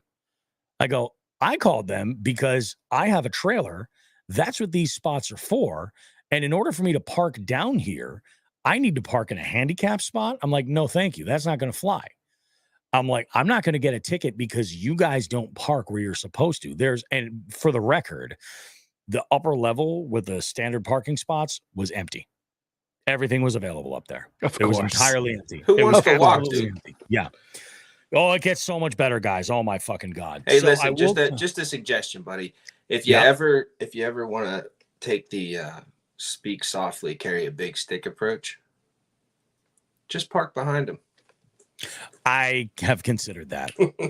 I have considered that. I was like, I could put my truck and the trailer right up against them, launch my boat, and be like, yeah, fuck y'all, or I could just block the way out. I could, because it's a 1 car length wide. I could just pull right up that hill and leave it. Then everybody's fucked. But anyway, so this guy starts cussing me out, giving me a bunch of shit. And I wish I would have thought about like and actively not let myself get so wrapped up in it. Cause man, I started fucking hollering right back at him. It's like 8:30 in the morning or some shit. And I'm calling this guy a beep, bleep, bleep, bleep, bleep. What am I doing? I'm every fucking slur is coming out. You eat a bag of dicks, you fucking cunt, blah, blah, blah, blah, blah. Like it is just all of it. And this guy is like, he's just, and I was like, cops will be here in no time. You tell them why you parked where it says no parking. And I'm so fucking fired up. What I really, really wish I would have had the wherewithal to fucking remind myself was just as soon as he stopped, just go, You done? that's it. That's one of my favorite moves. I know. But just something about the whole situation just set me off so fast. And I'm like, this would have been fucking bad. So this guy takes off. I'm guessing he just straight up left before the cops get there because he's like a boy toucher or something like that. Or maybe has a fucking record and was like, I can't have police fucking around here, blah, blah, blah, blah. Or blah. no fishing license. You know what I'm saying? Could have been that too. Wait till I finish the story. I don't think any of that shit fucking mattered. Okay. So he takes off. I'm rigging my stuff. Cruiser comes down. Right. And I go and I talk to the officer. I'm like, look, I called. I'm like, here's the deal. This happens, all the time. I go, I live 10 minutes away from here. This is what I fish for easy access. You know what I mean? Just go, throw the kayak out, do my thing, have some fun, catch some bigs, whatever. I go, I come down here 7-8 times a month. There is always vehicles that are parked down here with no trailer, I mean, they're parked in the wrong spots. What do we have to do to get some signs or whatever? He's like, well, that might actually be a city thing. He's like, because I'm not sure if this is our jurisdiction or if it's the state or whatever.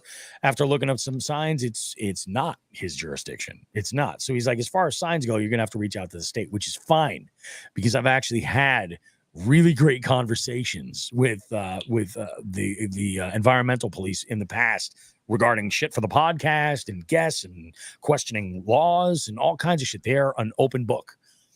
So I'm going to be doing my part to get some signage over there to figure this shit out.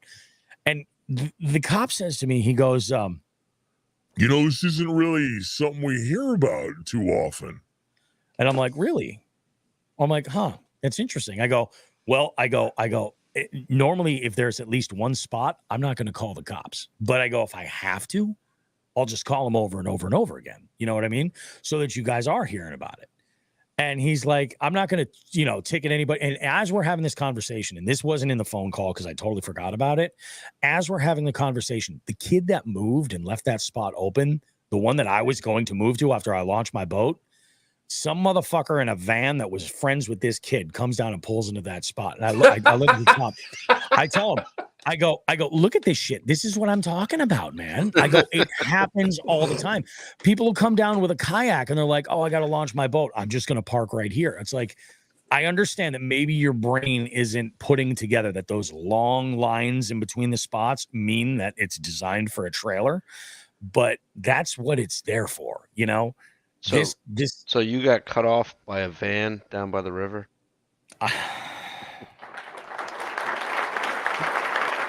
Market 2. That's 2 for Pat. Market fucking 2. Nice. And he gets the fucking balloons. I got the balloons. I love it. I love it. So I go and I'm like, I go, all right. So he's like, yeah, I'm not going to ticket or tow anybody. He goes, you can just park wherever you want to. He's like, nobody's going to say anything. And if something happens, he goes, if something happens, just come back to us and like, we'll handle it. And I'm like, are you for real? And I'm like, well, I'm not going to park in a handicap spot. I'm not a dick. I'm many things. I am not a dick. Like, I'm not doing that. He was like, well, just park right here, up along the side right here. He's like, launch your boat, leave everything right here. And I go, so you want me to park right here where it's painted and it says no parking? Okay. I'll go ahead and do that. So 18 million times you go there and you get ramped up and pissed off over people not doing what they're supposed to do. And then the one time when you actually just do something you about can't it. help it and you do something about it, Yep. a cop comes over and says, "Oh, it's okay. Just calm down. You just do whatever you want." Dude, that's the worst. That's the worst. Ridiculous. It is the worst. Why are there fucking laws? It sounds to me like he gave you the golden ticket. You should have like shotgunned a beer and like hit a ball in front of him and like. I'm gonna start freebasing fucking. I was like, what the fuck is this? Why are there fucking rules for any of this shit? You know what I mean? But now that I know that police department is useless as far as getting anything done there, now I know what door to knock on to actually get. Because if there's signage, it's end of fucking conversation. You know what I mean? Bobby, you willing to give up the town? Yeah, it's East Hampton, Massachusetts. The pond is Nashwanik. Oh, I don't know I don't know anyone who works East Hampton. Fuck. Yeah. No, absolutely. Yeah, I was like, I'm there all the time. Like the trout guys fish over there, and they're like, I mean, they park in those fucking spots all the time. The only reason I haven't called the cops when they're down there is because there's generally one spot. And in the past, I've said to them before, I'm like, hey guys, where am I going to park my trailer? Well, now I'm just going to fucking leave it at the ramp. Like in the water. So just leave it fucking in there. So that if you read between the lines, I'm pretty sure that cop called you a Karen. He 100% did. 100%. Sure. Yeah, 100% he did. But I'm like, what are you supposed to do? I'm like, here I am. I'm like, okay, I'm trying to be proactive. Like, let's do something. It's more about the sign than anything else. Then the state police come in with their big fucking campaign hat and their big old boots and fucking gives Bobby the ticket of a fucking lifetime and tows away the beef mobile. It's like, well, this fucking asshole. Fucking tow him. I'll be like, no. Officer Guy over here at East Hampton PD said, I got a golden ticket. Just fucking be cool, man. Fucking whatever the fuck you want. And the best part, the best part is that state trooper comes and you're like, oh no, that guy said I could park there. And he'll be like, I never fucking said that. Yeah, that's exactly it. I'm like, you gotta be fucking kidding me, man. He has no jurisdiction here. Yeah. Yeah. Oh, this ain't even my area. Like I'm just rolling through. I mean, I suppose I do have some family in the towing business. I could just fucking do what I want. You know what I mean? Yeah. Can you guys move these cars and then just dump them at fucking Oxbow? Like Pat said, golden ticket. Yeah. I got the golden ticket. Fuck you. There's probably no more room for cars in the Oxbow. I was so fucking angry. So I'm like, you know what? Fuck this shit. Let's go fish. And I was like, I don't know why my head just immediately goes to, all right, let's go and fucking pick off some fish for this tournament, for the scavenger hunt. I go down to the deepest part of the area and I'm like, I'm going to look for some trout here. Every single presentation I threw, I got walloped on. No bites. No bites, like just no hookups. Yep, like short strikes, just like they were just tipping, just hammering it. And this was like I'd throw. I mean, we're looking at like what 15, 16 foot, and I'd let the bait hit the bottom, and I just crawl it on the bottom and just bang, and then nothing. I'm like, you got to be fucking kidding me. I eventually had enough of that, and I was like, you know what, man, I'm just gonna go flip a jig and see what we can come up with. And boy, did it pay off, because I hooked into a nice largemouth under some overhanging trees on a half-ounce jig, lead-free-bassjigs.com, the Pro Rocker with a beef craw on the back. And one of the things I like to do, I posted this all over the place, the same question: what's your favorite jig? That's my go-to jig, because again, Massachusetts, well, actually I say that Massachusetts is a lead-free state, but apparently according to Officer so-and-so, it doesn't fucking matter. So I've been using lead-free jigs, but apparently no, I should just pour molten lead right into the lake. It's fine. So I go over and I'm throwing around this bait. It's my favorite combo: black and blue trailer, green pumpkin jig. I don't know why. I just like the contrast. And it was one of these things where I'm just like skipping this jig underneath the brush. It hits. And it was not like any of the bullshit. Remember when I was talking about that jig bite where I caught my new PB? And like it was such a delicate. I saw the line moving. I never felt the bite. This was I was feeling that bite, and just like hook set, non-BFS hook set, just bang. And I caught two. One of them was like 14. The first one came in at about 16. I was like, all right, this is cool. This is fun. I head back to the ramp, and here we are. You know, it was a fishy ass week. It really was. Nice. It's awesome. Out. It was fucking nuts. Let's go ahead and just we'll jump right in. Actually, Joe, we're almost at an hour and a half right now. Yeah. Do you want to take a quick break and then do headlines and hot topics and with FTG and everything in segment 2 and then wrap up for segment 3? What do you think? I'm good for anything, man. I just opened a new beer. I'm good to go. If you guys want to take a break, I'm good with that too. Fuck it. You guys want to keep going? Well, we can hammer right through it. Yeah.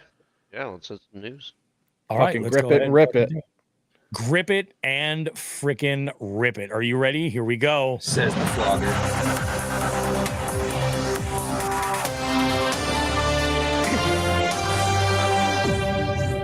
All right, ladies and gentlemen, I have a feel-good story for you today. You ready? You ready for this one? I don't know how this happened, but we're going to talk about it and we're going to see. So, The headline, this comes from Fox News, believe it or not. So fishermen in Mississippi pull off dramatic rescue of 38 dogs treading water. 2 anglers and their fishing guide heard barking from a distance while fishing in Mississippi's Grenada Lake. What started as a day on the water with a friend turned into a full-on rescue mission of 38 dogs. Bob Gist, 61, a State Farm agent in Arkansas, decided to go on a fishing trip with his friend Brad Carlisle, also a State Farm agent in Tennessee. After not seeing each other for a while, Gist told Fox 25 Digital News. The 2 men headed into Grenada Lake in Mississippi and got in touch with Jordan Cressman, a local fishing guide, who led them out onto the water. After fishing in the early morning hours and not finding much luck, the group moved to a different location. We go about a half a mile or so from another place, and we start fishing, and pretty soon we can start hearing a bunch of dogs barking. Pretty soon we then begin to see dogs on the horizon in the water. The dogs are part of an annual fox run that takes place in the area. Gist said he learned after the encounter. Cressman noticed a deer in the water, and the group of dogs were attempting to chase the animal. All 38 of them. What am I missing? No. Oh, and like a good neighbor. Yeah. I fucking knew I should have left that out. Was there? And then fucking where the fuck was Jake? So they went on fishing for about 10 or 15 more minutes, and Jordan said, "Hey guys, if you don't mind, we really need to go check on those dogs because they're way out there in the water." So they agreed, headed over to the pups, and once the boat arrived on scene, the 3 men were left stunned. We were just flabbergasted because there were dogs everywhere, and they're all going in different directions because they can no longer see the bank on either side. And they're all hunting dogs. Yeah. They're all hunting dogs, and we can clearly see that because they have expensive GPS radio collars on them. And without hesitation, the men took the dogs onto the boat so they wouldn't drown. So I'm looking at this boat right now. It's like a bass boat type boat. From what it looks like, it's hard to say because it's full of dogs. And the crazy part about it is they actually all have numbers spray painted on the side of them, the dogs. For the training. Okay. Yeah. It's fucked up. So 3 fishermen grabbed as many dogs as they could and fit them on the boat before running out of room. Cressman managed to gather 25 to 7 dogs, making sure none of the pups attempted to jump back in the water. Once the men returned the dogs to the bank, they found the owners in a panic and calling out for help. After rescuing the second group of dogs, 1 man on land told Gist and the others that he had the GPS tracker for the dogs and asked if he could join in the rescue. The tracker led the other men to an additional group of 3. This is on land. We got back over to the ramp with the last bunch of dogs, and we were having to drag them out of the boat because they didn't want to get out of it. They were scared, and they were going. and they were going back to the water. It was terrible. The owner of the dogs tried to pay them, but he refused to take the reward because, like you say, like a good neighbor, State Farm is there. So all unaccounted dogs were found and, went back home. All of them were in good health and all of that. So I'm looking at this now, and this is a straight up bass boat, literally covered in dogs, where the guys have a standing room only. I just saw the picture, and I'm like, Yeah, that's unbelievable to see. yeah. So a nice feel good story. It's pretty wild, but yeah. So that's the only. Actually, that's not the only story I have. Ooh. So this is kind of like a troll. Joe's going into Oh. trolling right now. You ready? Okay. So John Clark named the new general manager of Skeeter Boats. I have a message for John Clark. For John, get your fucking shit together, because my boat is jacked up. I paid a lot of money for it, and I got a bunch of fucking ding-dongs that can't figure out a wiring issue that are your warranty friggin' mechanics. I want my boat back. It's been a month. I'm losing out on money.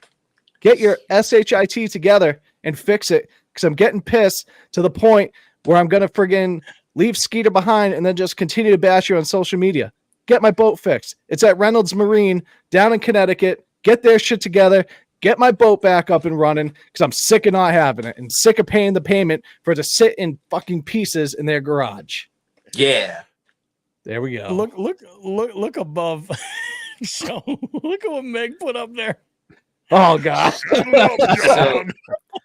So I've held back ever since I heard that you had a Skeeter, but I've only ever heard Josh rail against one boat company.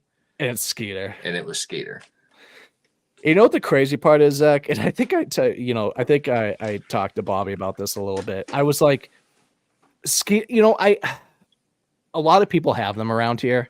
And so it was like the one boat I guess I spent the most time in before I bought a boat. So I was like so hell bent on getting one. Like I was like, and this is what I get. I mean, outside of that, I love my boat. It's got some quirks that I don't like but after this, and we should just do an episode on this, the whole COVID boat. I mean, I'm sure you guys have heard, I've kind of talked about it a little bit, anything from that 21 to 22 model year where, the factories was half shut down and the boats just weren't the quality that they needed to be. So I'm probably going to get rid of this fucking thing because of that. So it's a warranty, right? It is now until next year. So just throwing this out there. I took my 2020 Ford in for a warranty issue, and they had it for 7 months. I sued Ford over making my payments. I don't blame you. Wow, they had it for 7 months. They gave me loaners, but listen, I bought a truck because I need a truck. I don't need your little rice burner Ford whatever. Fiesta. Yeah, right. Maybe Skater needs to make your payments while they got the damn boat. Yeah. It's at that point where, I'm going to try to work. If they don't have that thing fixed this week, I'm going to be like, well, pack it up. I'm sending it down to my guy and you guys are paying for it, not me. Yeah. See, I was going to say, I think that might be the move, because you obviously can't fucking figure it out. And I'm sick of them telling me like, oh, we're so close. Like, it's not a fucking rocket ship we're working on. It's a fucking boat. Figure it out. It's, what it is with a lot of the times with the warranty stuff, it's about loss. So like if they have to put too much work into it or parts, they're counting every single component that they're changing out, everything else, instead of doing it the right way and saying like, oh, there's a wiring issue. And like you said, doing the entire boat, bow to stern, like the whole thing. Let's just rewire the whole thing, because clearly something's up. And getting it done. Now they're spending all this time. Think about the amount of labor that they burn doing that. You know? it's Well, and a yeah. bean counter has to sign off on every single thing they do. Yeah. Yeah. It's nuts. It's what really got me is when he started talking about, oh, we might have to come up, we might have to send someone up from Skeeter. Skeeter might have to fly somebody up here to figure this out. That I'm like, my mind is blown. You know, you spend almost $100,000 on a boat. I shouldn't be having these problems. Like, no. Well, not only that, but do you fix boats or don't you, buddy? Yeah. Fix the boat. Not to mention, if it's that crazy of a problem, it's like they should pay off the rest of your boat, because you just found something that's like so crippling on their product that like they need to know about this. Like they need to get ahead of it. It's like finding a new virus on an Apple that Apple couldn't have. It's like Apple should pay you for. Like, I got this computer that's got this virus you told me you couldn't get. Like, same type of thing. Like, yep. I guess where it like really strikes a nerve with me is like, so like people mention like lemon law and stuff like that, which in Massachusetts there is none for boats, FYI. So which I looked that up last night, but the other thing is too is, there are some people, this is not, fishing obviously is not my livelihood, but when I retire in essentially less than 2 years, like my goal is for it to be, you know what I mean? So if it was not like Zach, like he brings it in, they give him a loaner, like no questions asked. That doesn't happen with a boat. Well, I'm missing tournaments where I could have, won some money and had more money in my pocket, but I'm missing out on those now. I missed out on some critical stuff on this fishing trip that I just took, to where, there was now one less boat that was supposed to be there. So it's like, they got to figure that out. So that's what I'm going to tell. Like, I need, you got that nice fucking brand new Skeeter right there. How about you hook that up the back of my truck and I'll bring it back when you fix my boat. Yeah. It would get them moving a lot quicker. Yeah. So that was my quick little news trolling. Had to fucking vent a little bit. Oh, love it. I could definitely see where you'd be. I think you've earned a trolling moment, to say the least, man. That's pretty rough. And so let's go ahead and talk, because there's some big shit happening next weekend. There really is. Next weekend's a big weekend. I don't know if you guys are aware of this or not, but the fucking Jigs and Bigs Bass tournament, the slot tournament, is next Saturday. Yeah. Oh, shit. It's next Saturday. And everybody was so stoked about this tournament when I announced this back in like March that we were doing this. It was March or April. And registration's been open since May 1st. And we've got 10 anglers in here. Well, I hope they can handle me, because I'm coming.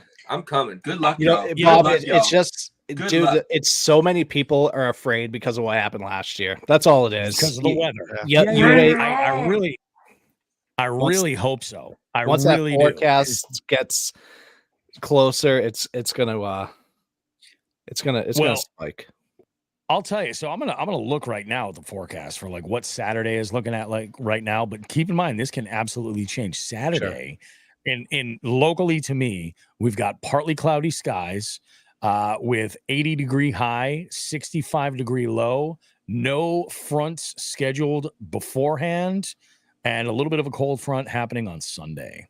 So it looks juicy. Yeah. That's what I heard. I heard something, Bobby. I heard that if you are a Dark Horse Tackle subscriber and you place in the top 5, you get your next box free. That's right. Oh, yeah. That's right. We talked about that on another show. That's awesome. Let's shout out some of these anglers that are in here, because some of these are anglers that they're in here all the time. So we've got Amanda Hunkler, we got Binya, we've got me, Daniel Sudo Jr., Dave Urkey, representing California. In fact, Dave had reached out to me and asked a few questions regarding rules and stuff. David Hunkler is with us. We got John Hagens, our guest from the beef seat this week. He's in this derb. Robbie Munier, Sam Cruz the third. I got good news for you, Sam. And Todd then S. just said he was signing up after the show. I love that. That's the way you go, Todd. What did he say? He says, "Oh, I don't look at the weather, but I'm free. I'll sign up after the show." That's the name. That's one thing I have to do this week. I have to get out and pre-fish the lake I'm going to. Who knows what's going to happen?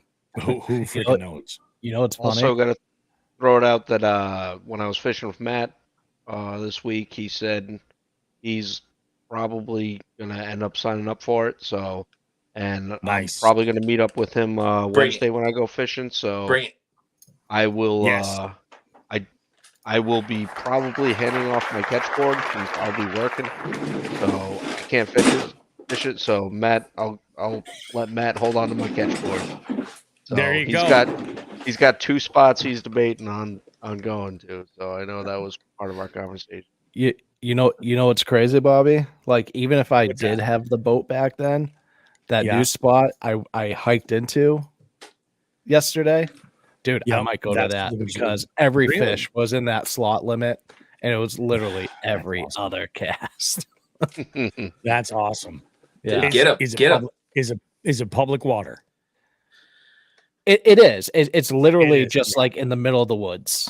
Yeah. We looked like Jeremiah, me and the twins. We looked like the Stand By Me boys, like walking down the train tracks to Yep. fucking find it as I'm on my phone looking at. I kept fucking with him. Like, Oh, Jeremiah yeah, is such a nervous little kid, dude. I'm like, I was like, hurry up. He's got like Crocs on. He's like tripping over himself and trying to get across. Come on, Vern. Dude, I'm so excited. I'm so excited for this because you know what's gonna happen, right? It's gonna be good. I'm gonna break my What's that? PB like 16 times on Saturday. That's what's gonna happen. I'm gonna catch Oh yeah, like you're not every gonna catch 22 one. fish in Just You the won't hog. catch one in the slot. Yeah.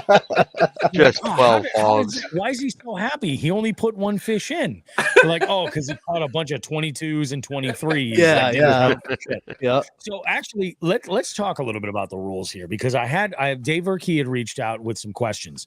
He was like, so he had a friend of his that's into doing it, and he goes, how does this work? Is it like best of 5? No, this is like a catch 'em all style tournament, meaning that every single fish that you catch that falls within the allotted slot from 12 inches to 17 will count toward your total inches. Those are the only fish that count.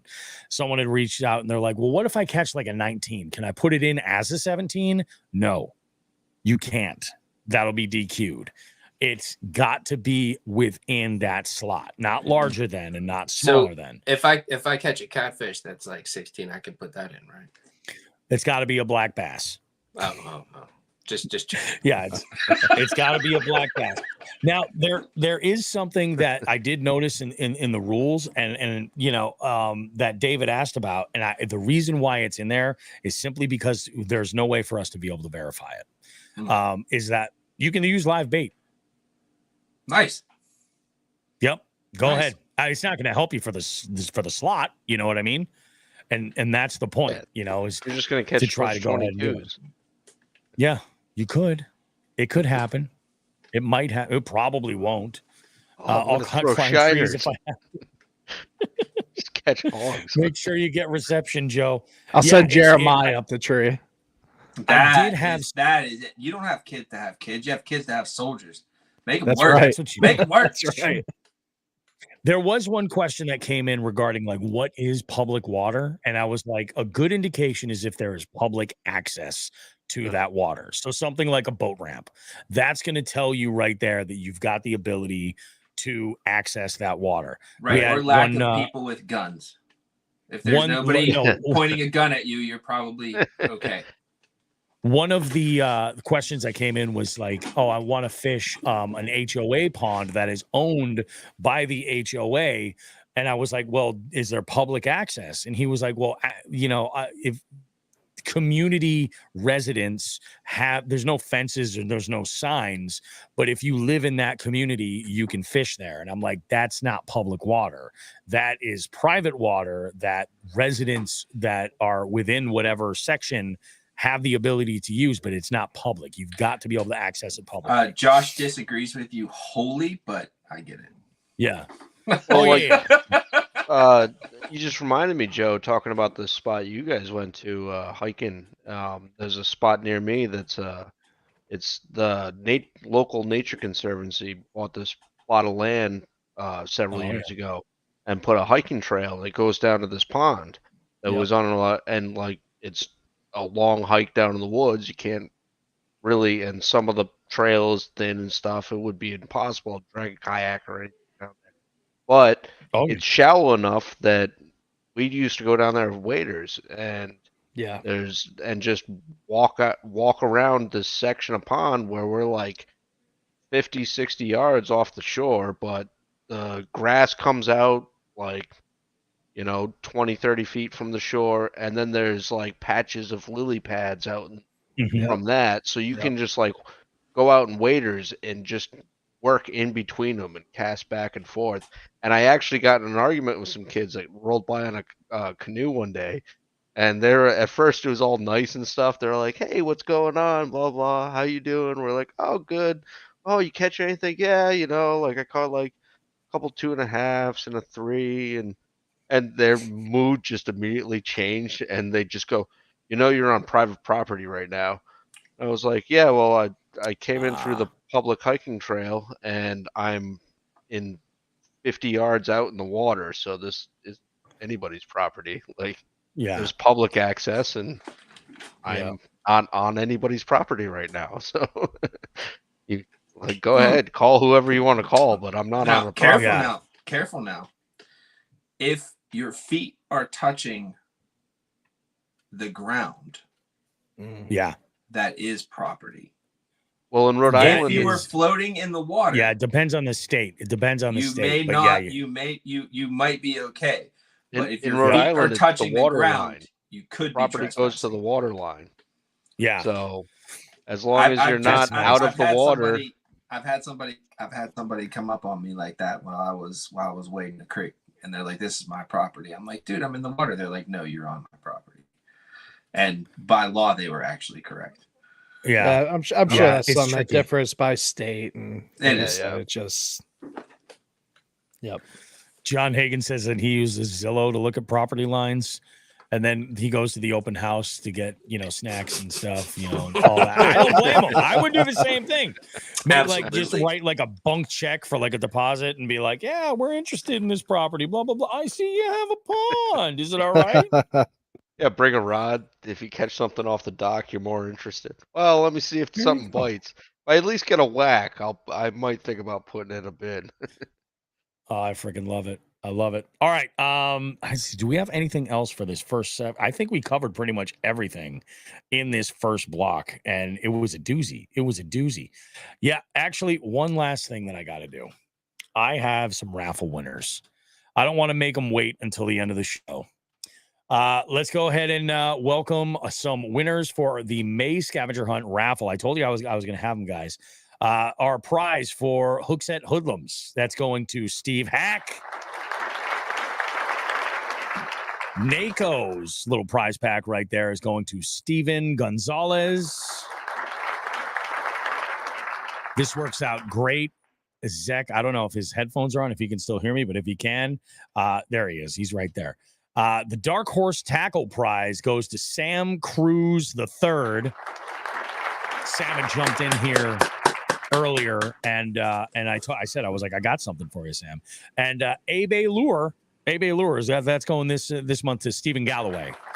Nice job. I love that, guys. I love it.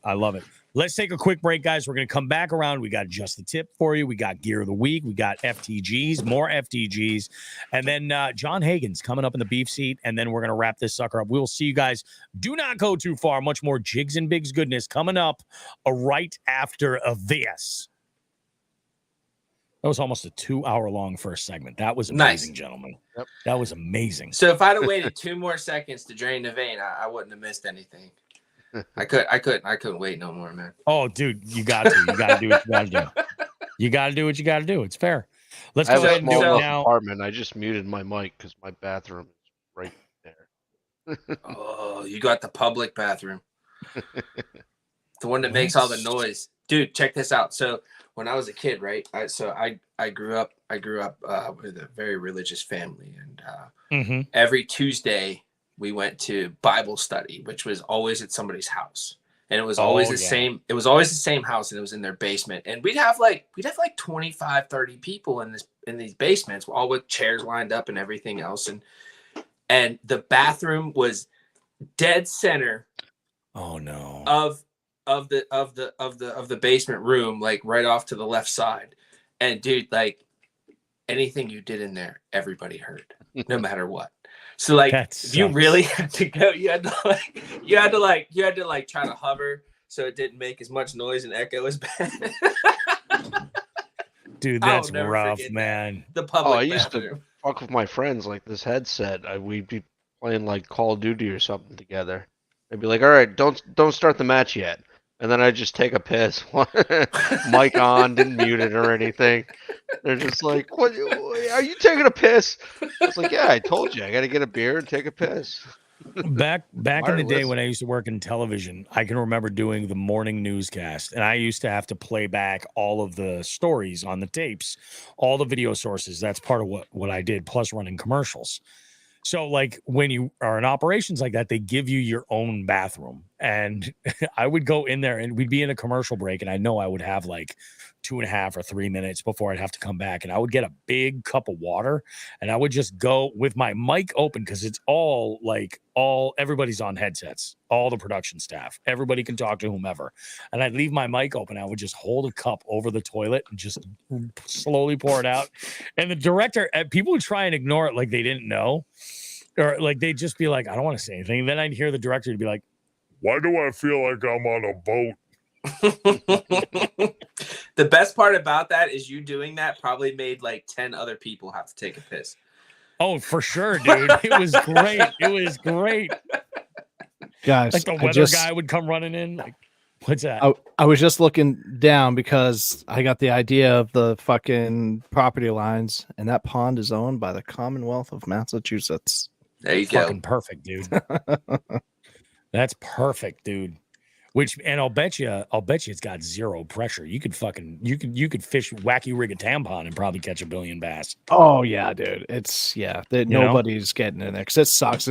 There's not many openings that you can even cast in. So it's Yep. You got ticks up there? All right. Oh yeah.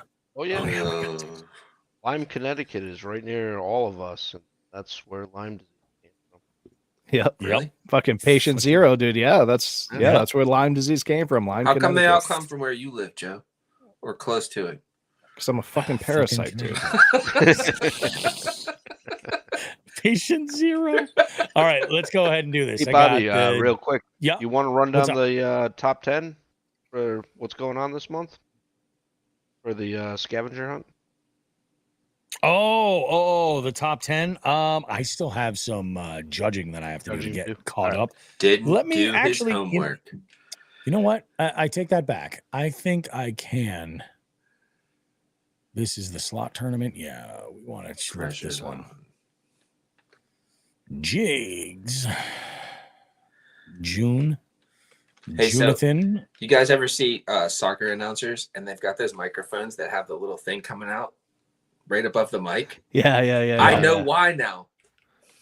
Why? Because it keeps them from breathing in the freaking microphone. Oh yeah. I got into F1 racing like 6-7 years ago, and whenever they cut to the commentators booth, they hold them like this, and it's got that little thing, and they just put it right up against their upper lip. Yeah, I'm like, what a weird fucking mic to hold. It's for people with severely deviated septums. Yeah, I'll go through the top 10. We can go through the top 10. Let's do let's do it after we do Gear of the Week. Sounds good. We'll do it after that. Perfect. All right, let's go ahead and do this.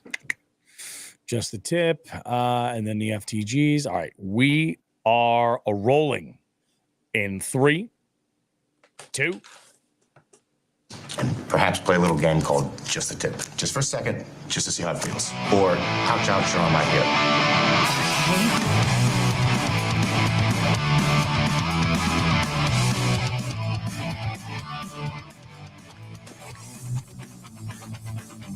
Well, maybe, just maybe, you wanted to know a thing or two about how to flog properly. Maybe you like to be flogged. Maybe you don't even know what flogging is necessarily. Well, Joe learned a thing or two about flogging this weekend, and he's going to share all of his information with us. It's also called underwater viewing, but a lot of so many of you, when you watch like the Bassmaster Elite or the Bassmaster, or help me out, guys. MLF. Holy crap. Yep. I just went full R-tard right there. So you'll see a lot when they're on the St. Lawrence River or the or any of those big waters like the Great Lakes, anything like that for the big smallies, those clear lakes. A lot of times you'll see something on the front of their boat, which kind of looks like a big fat road cone in a way, with like a handle around it. And you'll see them kind of, dip in the water and looking through it. That's because it is an underwater viewer. I had never used one before until this trip up the St. Lawrence River. I mean, mostly because our water just isn't clear enough here. It's so murky. But man, was that just gave a whole different perspective of like being able to see exactly how fish react to your baits on the beds, or even, how you could see them guard and fry or in around the rocks or anything like that. So I definitely highly recommend, if you have the opportunity. They're not cheap. They're like $200 or something like that. But if you have the opportunity to use one, and if you're with a second person, we'll just say St. Lawrence River, for instance, in that, beginning of June time frame to do that bed fishing, give it a try. If we didn't have that thing, we would have missed so many fish and hookups. I mean, because we were able to run those baits, one person on the flogger, one person running the bait, and them kind of guiding you like, all right, bring it left, bring it right, bring it left, bring it right, or, set the hook. And, there were so many, opportunities we would have missed if we didn't have that. And like the biggest takeaway I took from it is seeing those smallmouth behaviors on those beds and around the rocks, in that exposed bottom, those shell bottoms with all the zebra mussels and shit. It was just a cool and like wild technique I was able to use. If anyone has the opportunity to give it a try, I highly recommend it. Even if it's just to kind of really see what the patterns and the behavior of those fish are in different types of vegetation or rocks or whatever. So like analog live scope. Yeah, nice. That's exactly what it is. Yeah, legit. Yeah, old school. Also, to flog properly, you need 2 men. I guess. Just curious. Fair enough. So I would think you can flog and cast. You know what? Sounds like a bar. I'm sorry. Like a good 2 dive anglers. bar. You need 2 anglers. Could be 2 men. Could be 2 women. Could be Could 2 be women. a man and a woman. Yeah. So Women are into flogging too. Yes. I don't fucking know why they call it flogging, guys. Okay, that's just what it's called. I don't know. I did look it up though, because I was interested, and I was like, I wonder what does a flogger cost, and I just happened to look on the Googles, and it looks BDSM.com. like yes. I was Bobby, please put up Nick's comment. Because I've never even heard that before. So that wasn't what I'll tell you what a Dutch rudder is in a moment. Dutch rudder is. You've never seen Zach and Mary make a porno? Yeah, I have. I remember about 25% of it. I hold my Oh wow. Yeah. Cross. You work my arm, or I work your arm. Look it up.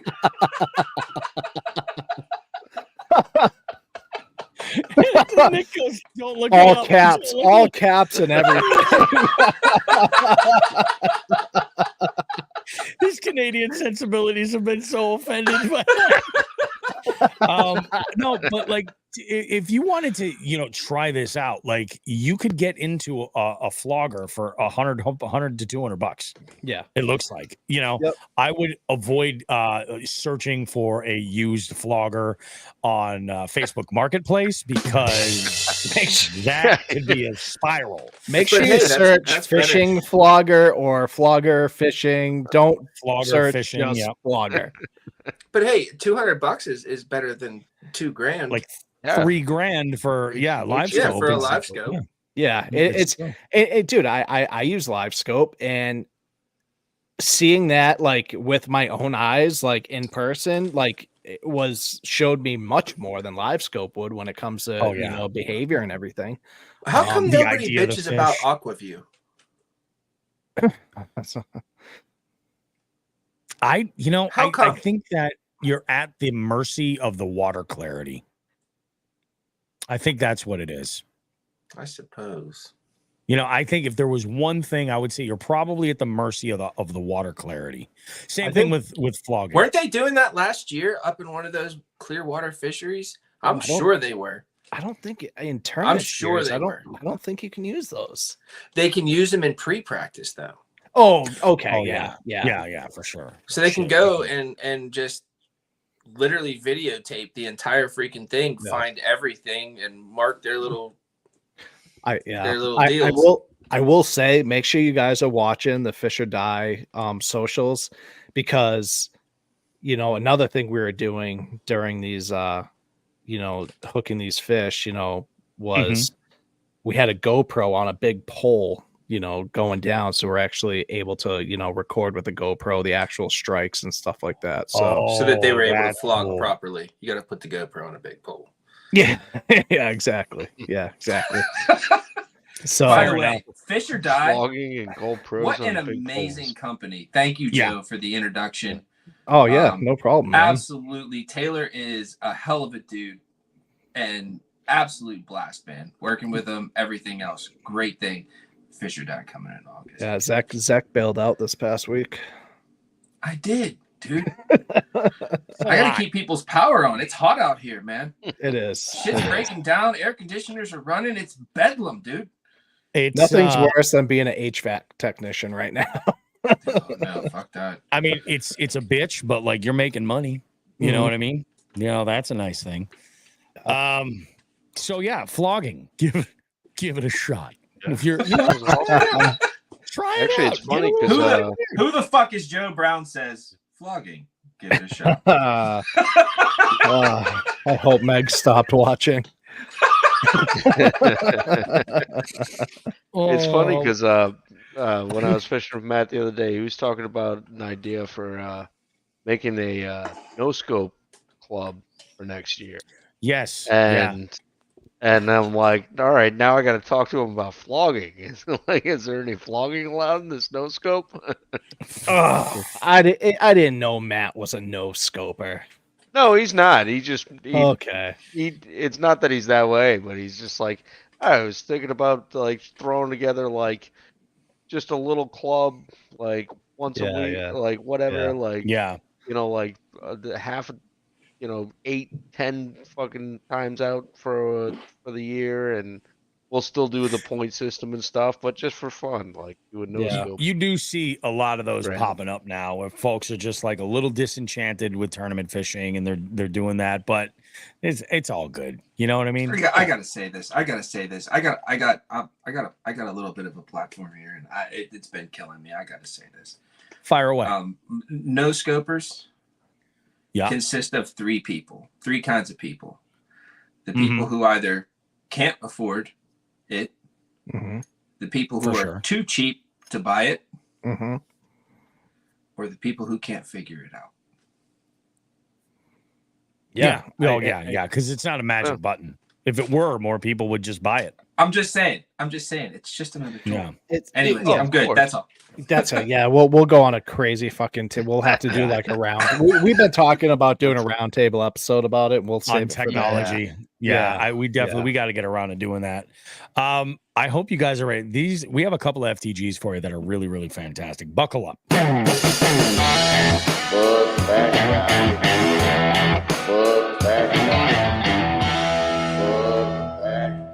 So we had 2 calls that came in this week, and I would like to say this first one we're going to get to from Tony Pellegrini. We haven't heard from Tony in a hot minute. It's been a little while.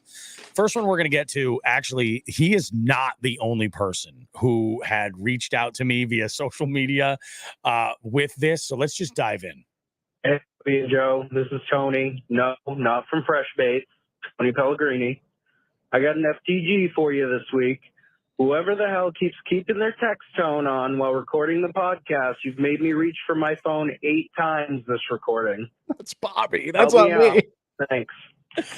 I think last week it was a combination of all of us, because I could tell exactly where mine were. I was getting text from Lockwood sending me videos of the dildo cannon, which shall be revealed shortly. And I was dying when these things were coming in. That was the only a couple, but there was a bunch, and I was like, wait, what's that? I remember that part. Who's that from? So it may have been Josh. Sometimes I think this is one of the few episodes where all of us hosting, we're all on max.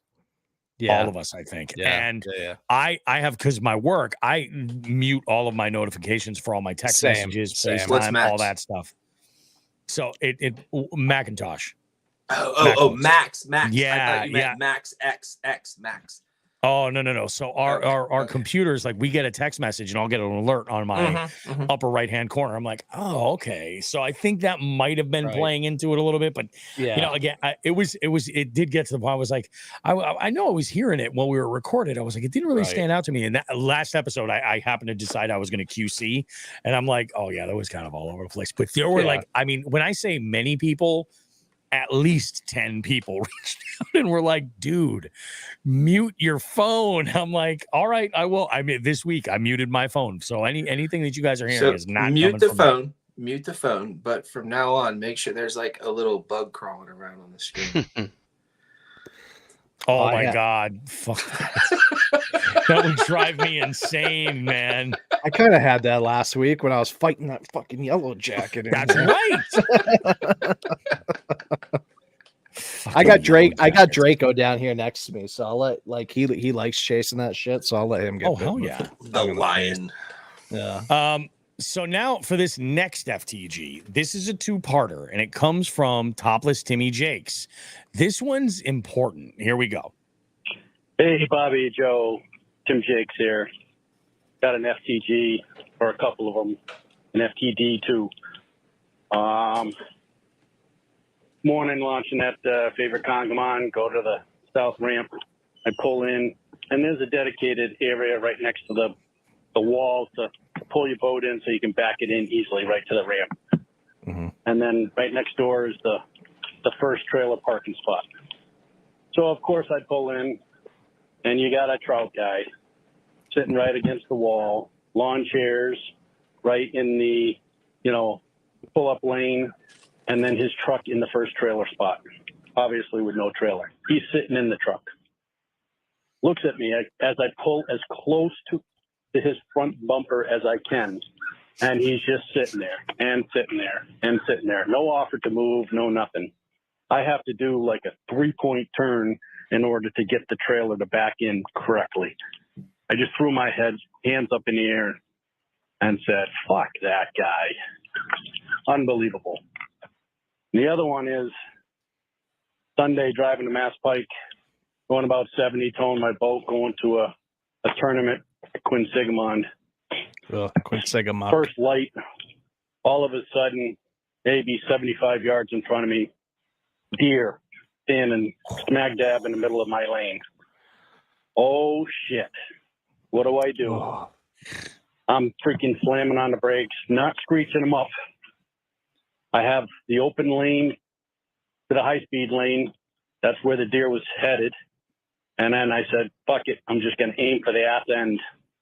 I aim for the ass end, go into the breakdown lane, do a quick little tight swerve because you can't swerve with a boat on the trailer. That'll fuck you up. So I missed that deer's ass by inches. And when I say inches, I think there was a tuft of fur on my boat trailer. Oh. There was also a tuft of shit in my underwear, too. Holy crap. Look out for those deer. And that's the fuck that deer segment. See you guys.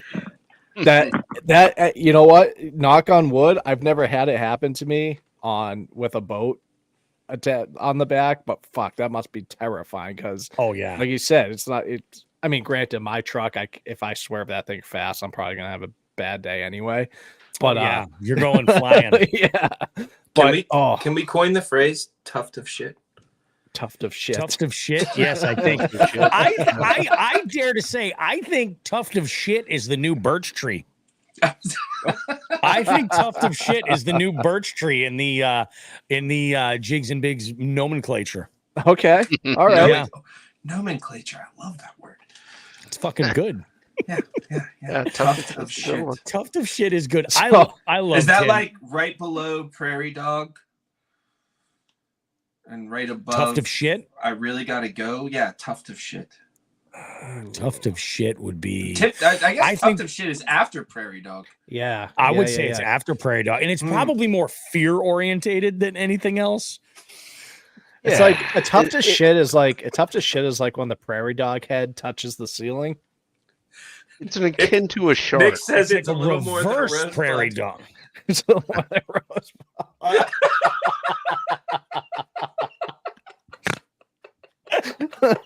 Oh my god! In case y'all are wondering, this is coming from good old Saint Nick. Good old Saint Nick. Park the tuft of shit next to the bowl of skunk ass. There you go, John. Oh my god. Oh my god. You know what? We're kind of going to talk about a tuft of shit here. It was a little bit of a pattern that was working. You'll understand why in just a bit. Okay, gearheads, it's time to talk tools.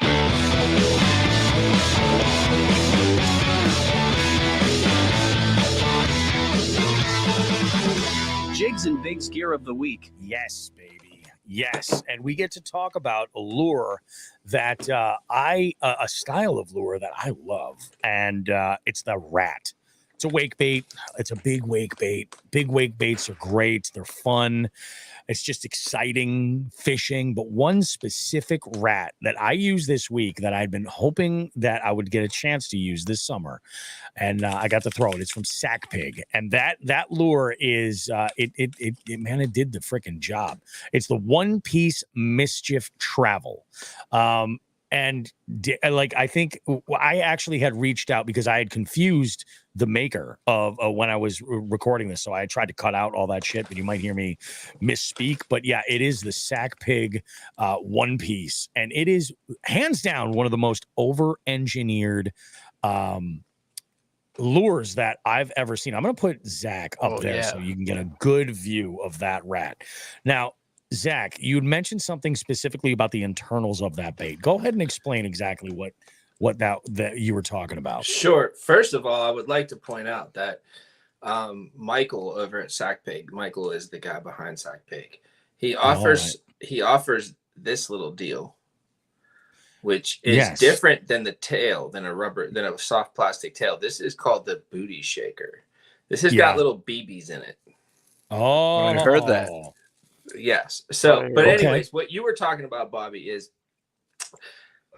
so first of all, Michael goes insane over micro balloons, which is how the resin is made. I'm gonna butcher this because I am not Michael and I am not that crazy. Genius crazy. But what you were talking about is the way the bait is constructed. So this is a resin bait that he pours and makes in his garage. Laboratory. And this, yes, laboratory. Not the bathroom. Is it laboratory and laboratory? Is one have a B and one have a V? Yes. Are they two different words? Yep, two different words. Holy shit, I never knew that. Amazing. Freaking amazing. So guys, never stop learning. Even That's here what on I'm Jigs and saying. Bigs on a Sunday Yeah. night, you can learn something new. Anyways, so there's this booty shaker is connected to an eye screw. Okay. Yep. And this eye is an eye bolt that goes all the way through the entire freaking bait. Yeah. These hooks are connected to swivels and cords that are connected to that bolt. This thing will never come apart. Ever. Yeah. That It is is rock solid. extremely over-engineered. This is a freaking tank. Yep. And I mean, this thing will take a hit and it will catch them. I was absolutely, Michael was one of the first, Sack Pig Bait Company, Michael from Sack Pig Bait Company was one of the first people that ever answered the call for the quarterly, the Dark Horse Tackle Quarterly, which was, dude, it was a bitch to get guys in on that because well, these guys that make these amazing garage made swim baits, wake baits, and all that other stuff, they don't really need Dark Horse Tackle, to be honest with you. Yeah, they kind sell of already out. have the cult following. Yeah, they sell out immediately. I mean, they make six baits are gone. They make 50 baits, 50 baits are gone. But Michael was one of the first to answer the call. And just because he wanted to participate, which was freaking rad. It was fucking awesome. I remember we talked about him on the show specifically. Yeah. But now I would like to correct something that Bobby said at the very beginning of the show. You cannot get these baits from Dark Horse Tackle. Oh, you guys, they're not in the bait shop. No, we offered them once in a quarterly box, which the quarterly box has been put on the shelf for a while. We don't know if we'll ever bring it back. But you can get them at sackpig.com. Yep. Sackpig.com. This particular model, which is the same model you were throwing, Bobby, is $80. Now, I think getting the booty shaker is a little bit extra. But it is worth $80. But anyways, so no, it's completely over-engineered. It's an amazing bait. You can do a lot with it, and I highly recommend. I'm looking at right now. I want to see if it's possible to order the booty shaker on its own. I believe it is. You can. Yep. You can order the booty shakers on their own. That is beautiful. I like that booty shaker because that's one of the things you mentioned earlier, the Spro Rats. Yep. And when they first came out and I threw them, and the first year I was throwing them, I was averaging like almost 3 pounds of bass on what I was catching with them. And the thing I loved was they had those bearings. So like as you're walking it in, you just hear that ching, ching, ching, ching. And so like that's why when I saw that I was, oh, that's awesome. And especially if you can buy it and just throw it on, that's awesome. Yeah, no, it's pretty cool because you can do one of two things. You can either have the soft plastic tail on it, or you can put the booty shaker on it. I actually have two of them. I've got one with a soft plastic tail and one with the booty shaker on it, and I throw them respectively, whatever the scenario warrants. I have the one with the tail, and I love the swimming action of the tail. What's nice is that it's really buoyant. It floats so unbelievably nicely. That's because of the micro balloons. But I am going to reach out and get some of those booty shakers because that might be the jam. I'll tell you, when it comes to rats, like I've thrown like the BBZ rat. And I love the BBZ rat. It's great. The 50 it's super loud. It's got I'm gonna mute next real quick. There we go. I love the rat profile. Just a big wake bait in general. Usually because they're loud. That's really what it is that I'm looking for. I like a bait to get that attention. What I like to do is throw these over submerged weeds that are, close to the surface, but not crazy over. And a loud bait will get that attention and get bit. I was throwing this, really, I was kind of skipping it. And it doesn't skip great. It's kind of a mess. But I was going up as shallow as I could and bringing it out under some trees. And this sucker, and you guys will see in the video, it got smoked. Both of these, all three of these bites, the two fish I managed to get to the boat. I mean, it was a really, really good thing. And I should have actually thrown it a little bit more today, but it seemed like today they were just looking for that jig. But yeah, I would highly recommend check out sackbaits.com, and that's Sack, SACPIG, Sack Pig Bait Company. Go ahead, check them out. Look at the Mischief Travel one piece. There's other varieties. If you really love a two-piece rat swims really nice too. But go ahead and send it. It's good shit. Hey Bobby, what conditions, what weather conditions and water conditions were you throwing that thing under? So I've had the best experience with overcast skies and low wind, more calm water. That's when it's been the best. Neat. Can I show off something real quick here? Yeah, go for it. There we go. No, what's this guy? This. Look at the bill on that. That's got to kick like a motherfucker. So this is, I don't have the tail on it, obviously, right now. This is made by a guy out in, I believe, Nevada, called Check Baits. This is actually made out of skateboard deck. Oh, nice. Oh, nice. Yeah, it's pretty. Awesome. It's pretty phenomenal. This is actually my second one. I never got to throw my first one because I had it sitting out at the very first Columbus Expo. Oh no! Somebody walked off with it. Are you shitting me? Geez. Yeah. Oh. Now listen, whoever you are, maybe you're listening, maybe you're not. Maybe someday you'll hear this. Fine. You took it. You better catch fish on it. Yeah. That's all I'm saying. But this was sitting next to my Sack Pig, my Sack Pig Mischief, and I figured I'd like to show you guys this because, Anthony Ortega from Check Baits does a wild job hand making baits. That's pretty badass. I do like throwing big rats, man, big wakes in general. I think it's not the biggest wake that I've got, but that Bruce Gillis has caught me some big fish. Nice. The wake that Joe has that he was showing earlier from Expedition Baits, that Sally, the Sally salamander, that's a really wicked wake bait. Yeah, it's a fun bite. You know what I mean? She's a heavy bitch too. I say wicked and it doesn't sound as good as when Joe says it. No, it Joe because it's natural for me. Yeah. Wicked. Fucking wicked, dude. Let's go get some. Not in the right grinders. region. That would be wicked. Yeah, everything's. See, no, Joe says it, and Joe says it, and it's like he's saying the word "the." Like Exactly. It just works. It just freaking. My works. daughter said "wicked" the other day. I was so proud. That's awesome. Oh, dude. Yes. Yeah. He went and marked it on the calendar. She did say, that's wicked fucked up. That's Actually, funny that while we're on it. But one of the twins, Jeremiah, we were down at the lake earlier today, and he got mad at his brother, decided to call him a Pussy. I was like, oh, whoops. She's like, Meg's like, I wonder where he learned that from. I was like, oh, I don't know.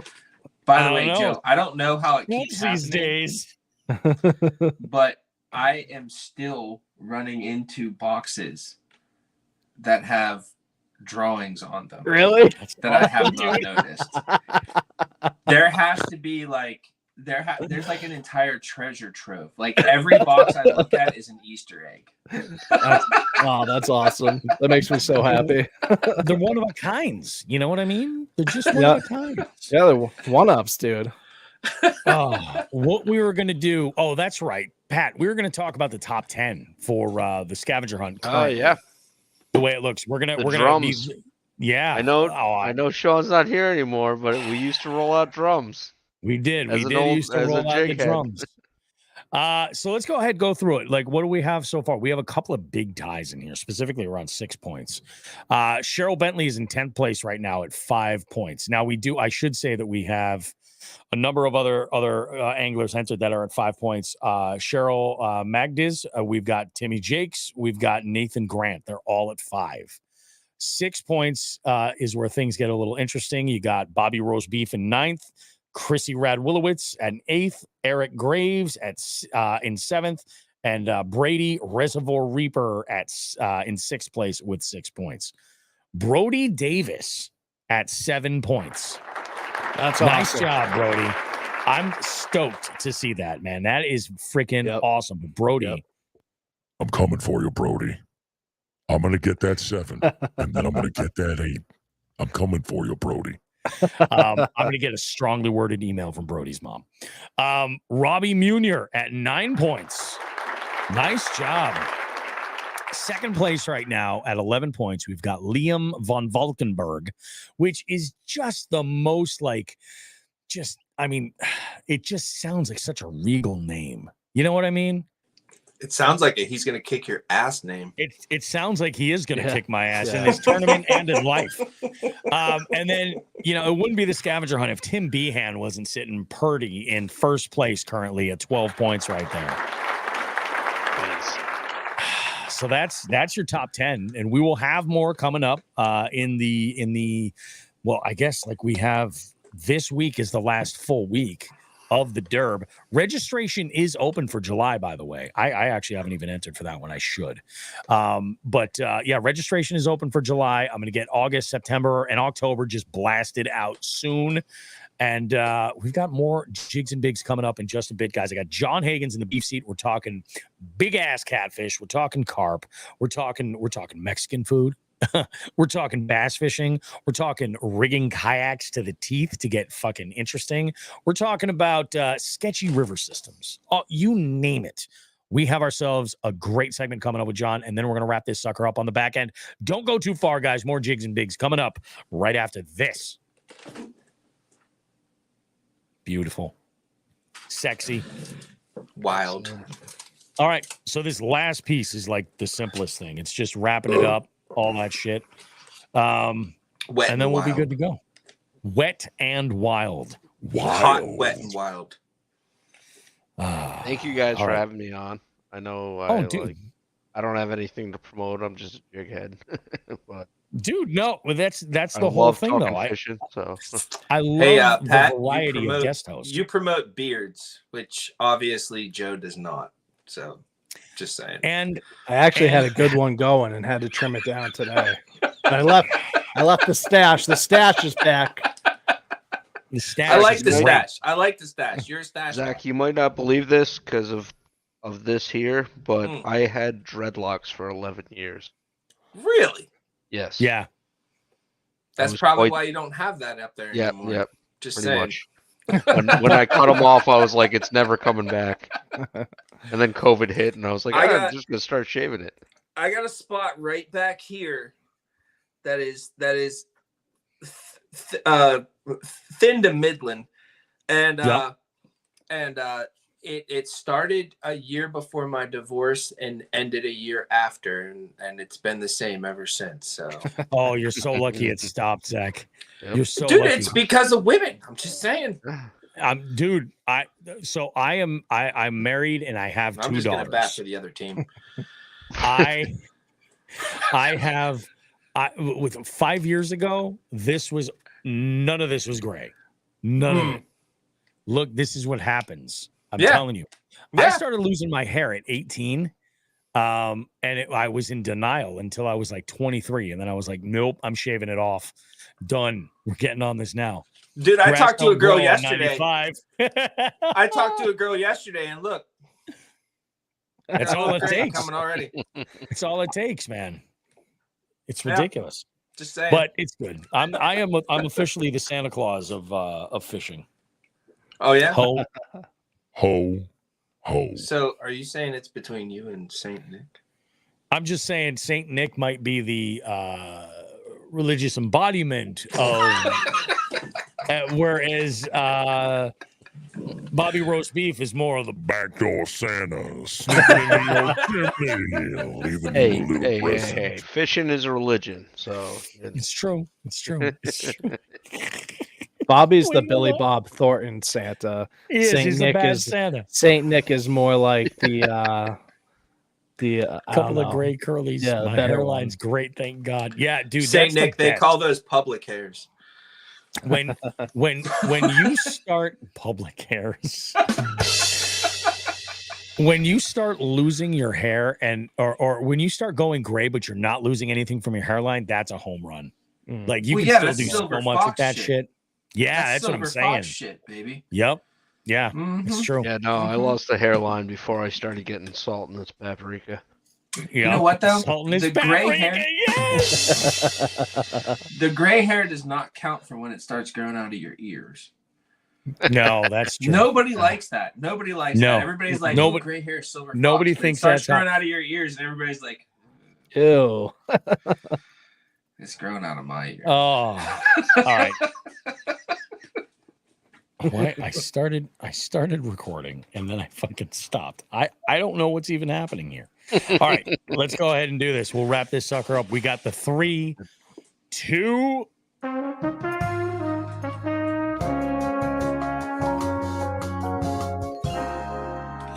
Before we started rolling here, we were on this tangent of hair loss and going gray, and it was just a mess. And we've determined that if I am the fishing Santa Claus, it's the Billy Bob Thornton version of Santa Claus.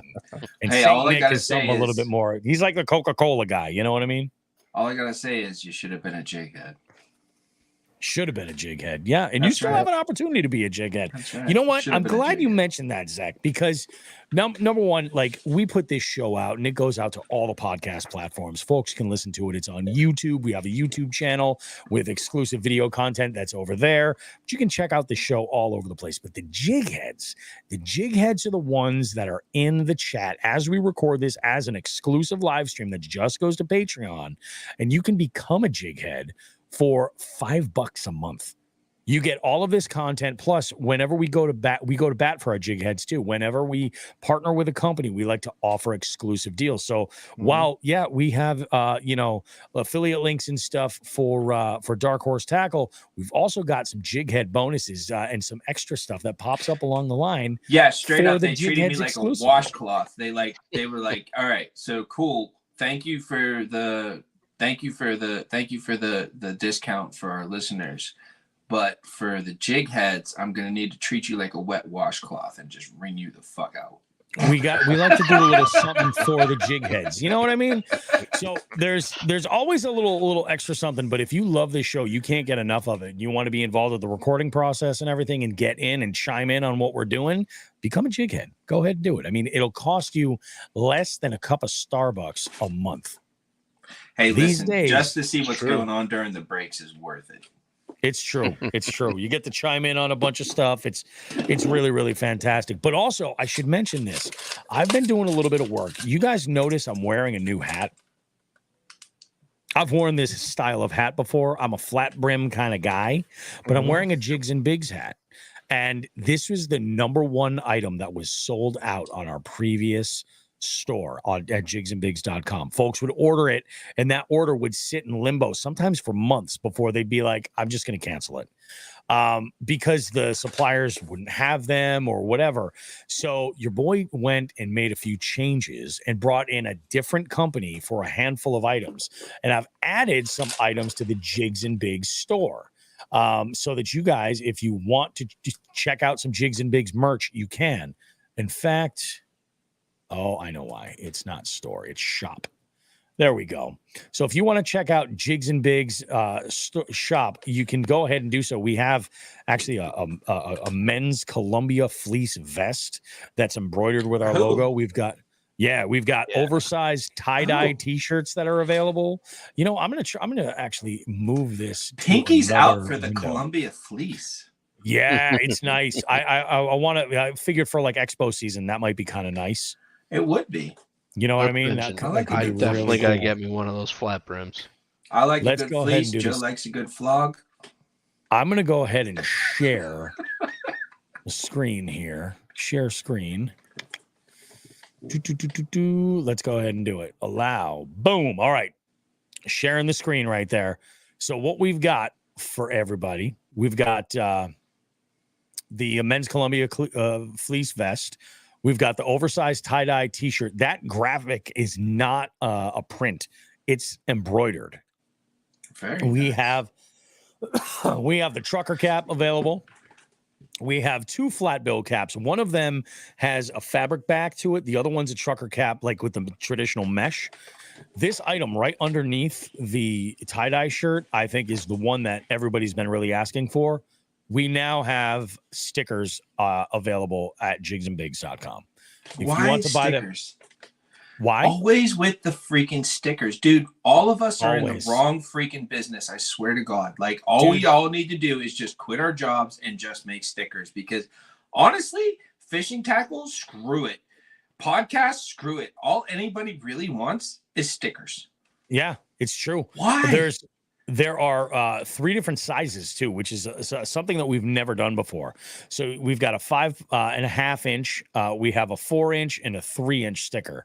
You can order your stickers and get them. In fact, there's one other item that I was looking at putting on the store, and it's, people will put those little magnets, the decorative magnets for different stuff on their cars. Yeah. I put one on my truck. It's a big Jigs and Bigs logo. It's like 6 inches. It's huge, and I'm Huge. yeah, I kind of like that. Let's go ahead and we'll add that sucker on there. Magnets Of course, are definitely key magnets when are it comes to nice. cars, because Yeah. sometimes you just don't want to put the sticker on because you're like, That's exactly even if it. it's a sticker you want to put on, it's like if it was a You're magnet, afraid. I could just throw it on there. Even if and it take doesn't it look off right, and I can change move the it. spot. Yeah, absolutely.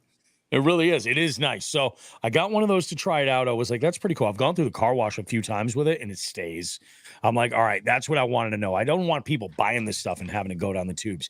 The good thing is about the Jigs and Bigs shop is that you can still get the Bluetooth speaker. You can still get the old t-shirt designs, the Ditch Pickle Tickler shirt, all that stuff. You can still get all those other designs that are on there. I just took off the problem stuff and added some new stuff so that this way you guys can go ahead and go for it. John Hagens asked, he says, do you have gear for us Husky fans, Bobby?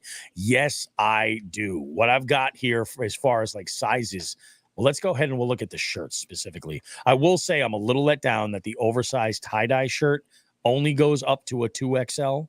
But like the newest shirt that we've got here is this one, the Fishing Podcast Your Wife Loves, is available up to a 4XL.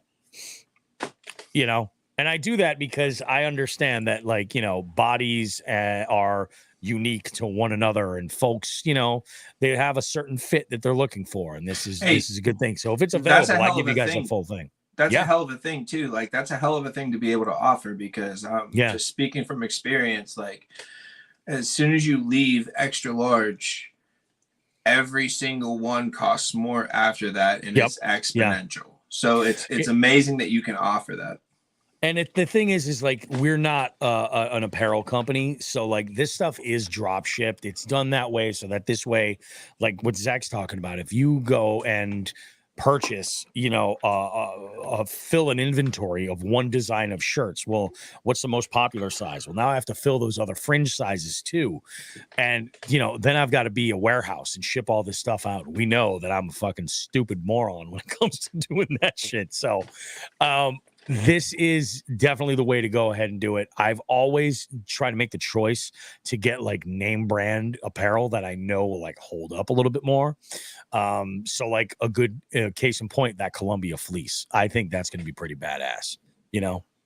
That sucker I can see going down south and camping and like wearing that puppy to like dress it up a little bit. You know what I'm saying? That's nice. Yeah. When in doubt, pinkies out. Wear your Columbia Jigs and Bigs fleece. You're goddamn right, Zach. Yeah, somebody needs that. Somebody needs to engrave that on something. That's a wrap for this show for the most part. Boys, thank you for being a part of this program. Hell yeah. I appreciate the shit out of you guys. Pat and Zach, you guys are absolutely awesome.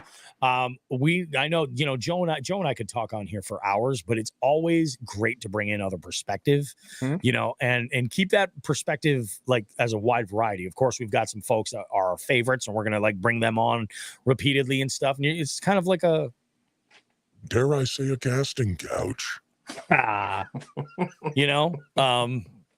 It's like fishing off a pontoon boat. You know what I mean? That's what I'm talking about. It's Jigs something and like bigs, that. like fishing off of a pontoon boat. Like fishing off a pontoon boat. You guys got anything you want to wrap up with before we go? You got any announcements, any shout outs or plugs or anything? I do actually. Summertime is pretty hot for Dark Horse Tackle. Actually, it's hot and wet today. But it's juicy. So all y'all know already, June was our top water month. After June comes July. July is always our river box. Okay. Oh, that's right. Yeah, baby. And our river box is always very special because we actually get a full print box and we have an artist out there somewhere do some artwork for the box. There it is right there. And you know, we only make a certain amount of them. So when they come out, get them. If you get them, if you don't, sorry, they're gone. But it's a badass box. It's going to come with a great video. We're actually going down to West Virginia on the Potomac. And we're going to fish with TJ, the artist, and do a bunch of cool stuff like that. We're also going to get a very, very limited amount of t-shirts made with that design. Yes. Only 50. That is it. We are only, well, technically 51. We're making 51 shirts. That is it. So if you want them, and we're not doing it like Bobby does it. So if you want the size you want, you better get them. You better get on and get them. And then in August is our third. So we do 3 special boxes in the summertime. That is it. We do the all top water, which is always going to be in June. Then we do the river box, which is always going to be in July. It's river or creek. And then in August, because we all know how August is the no skunk box. And those are our 3 special boxes. So we've got some good shit coming up, and get in on it because it's going to be hot. I freaking love that, man. Nice. I love that shit. Hell yeah. How about you, Pat? You got anything you want to wrap with? My Instagram is fishing patch. I mean, I don't go crazy, but whenever I get a good fish or have a good day, I'll take some pictures, put it up there. What about your OnlyFans? Yeah. I'm not there yet. There's not enough market for ginger chodes, I guess. Oh, I got spit takes. Yes. Wow. Oh. Sorry, that's a work thing. There's a kid I work with. If I can get a spit take out of him, I do. But yeah. Otherwise, like, I guess we'll throw out Matt Thayer's name. You know, that's my buddy. He's so good to me. He takes me fishing all the time. He makes great baits. You know, great stuff on the lathe. Great spinners, jigs, and that stuff. So, hit him up. I'll throw him out there.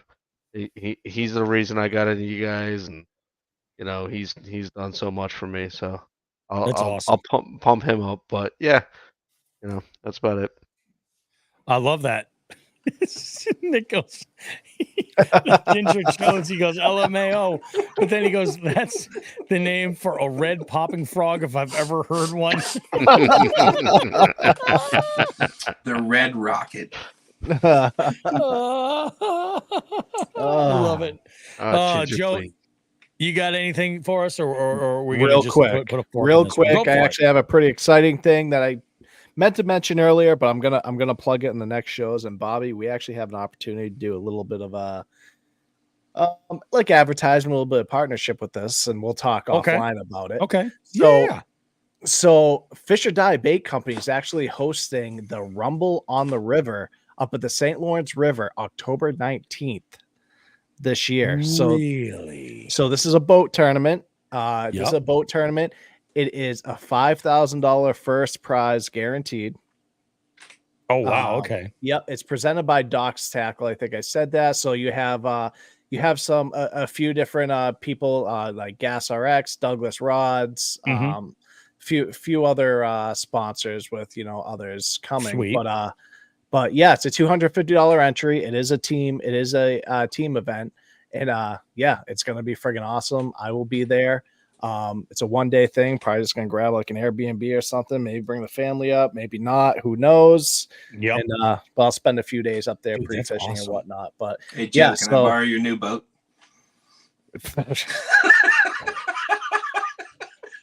Sure. Should I get weird and win this thing in my deep V? That would be Bobby. Damn This could straight be you should. this could Dude, be your deep first V, fucking deep V tourney. sounds really This good. could be your that first could be it. tourney. Yeah, I could. Yeah, that shit could happen. Bobby, you need to put that on a T-shirt somewhere. Come hang What's out that? with me in my deep V.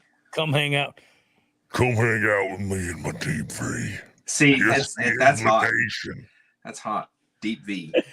Oh, I'm telling you, us northern anglers, man. That's a thing. That could be a lot of fun.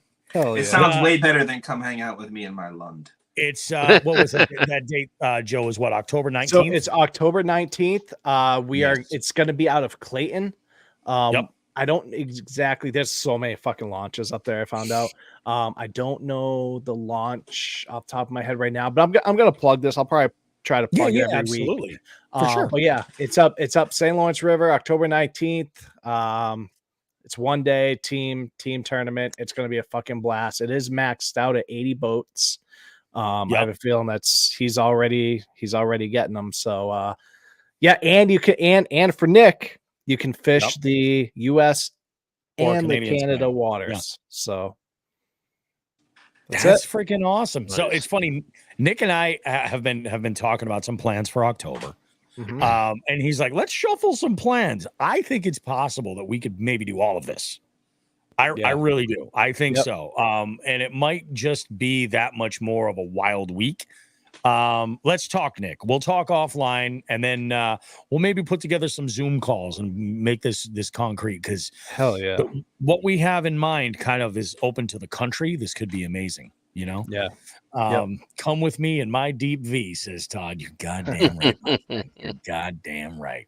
That's awesome, Joe. Yeah, I think that's awesome. I'm stoked. I think that is it's gonna great. be a great time. And like I said, like that was my first time at that fishery, and now I want to go there every fucking week. So oh hell yeah, dude. This is actually during the nationals for ABA, but you know, since I don't have a boat and haven't been able to do the tournaments, I'm probably not going to qualify. So I'm going to be up at the St. Lawrence River. Yeah, go there. We'll chop this one up to Thanks, a little bit Skeeter. of experience. Yeah, thanks, Skeeter. Thanks, bud. Thanks, Peter. Thanks, John. Yeah. Oh yeah, my thanks, goodness. John. All righty, guys. Well, hey, thank you so much for checking out Jigs and Bigs. We appreciate you. You guys are absolutely the greatest listening audience that we've ever could expect. All of our followers on all the YouTube channels, all of the subscribers for Dark Horse Tackle. If you've ever bought a bait at the bait shop, man, you guys are absolutely awesome. And everybody in Rhode Island is just great, just because. Although I will say this much about Rhode Island, we got Becca. Becca's officially a masshole now. Have you heard, Pat? I have heard. Yeah, I have heard. Officially a masshole. That's what Rhode Island does. We're tiny. People come up here and then they go on. And then they move on. The only good thing about Massachusetts is we're better than Rhode Island. It's These days it doesn't take much to be better than Rhode Island. Does not take much.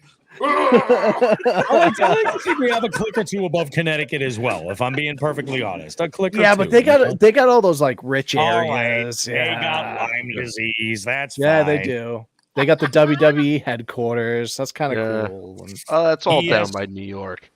ESPN. You know, Yep. it's all good. All right. You guys have yourself a great one. Remember, if you're out there fishing, you're catching them, tag us in all your images, whatever it is that you're posting on social media. We want to know how you're doing out there, and share the love and go and give you guys some likes and comments and shares and all that good stuff as well. We will see you guys in another 7 days. More Jigs and Bigs goodness, and we should have some information about the boat and some first looks on our social media. So make sure that you're following us on Instagram, Facebook, TikTok, and especially on YouTube. And we'll see you guys next week with more Jigs and Bigs. On behalf of Zach and the entire Dark Horse Tackle family, who the fuck is Joe Brown, and our favorite ginger chode, Pat Martin. Ass smokes and grass. right, boys. That was beautiful. Oh, Oh, all right. thanks for boys. having me. Lots See of ya. fun. Thank you guys. You guys are the best. I will see you. Have a great night, everybody. I'm going to edit You this as sucker well. in the morning. Take care, boys. Edit everything Have a out. good night. See ya.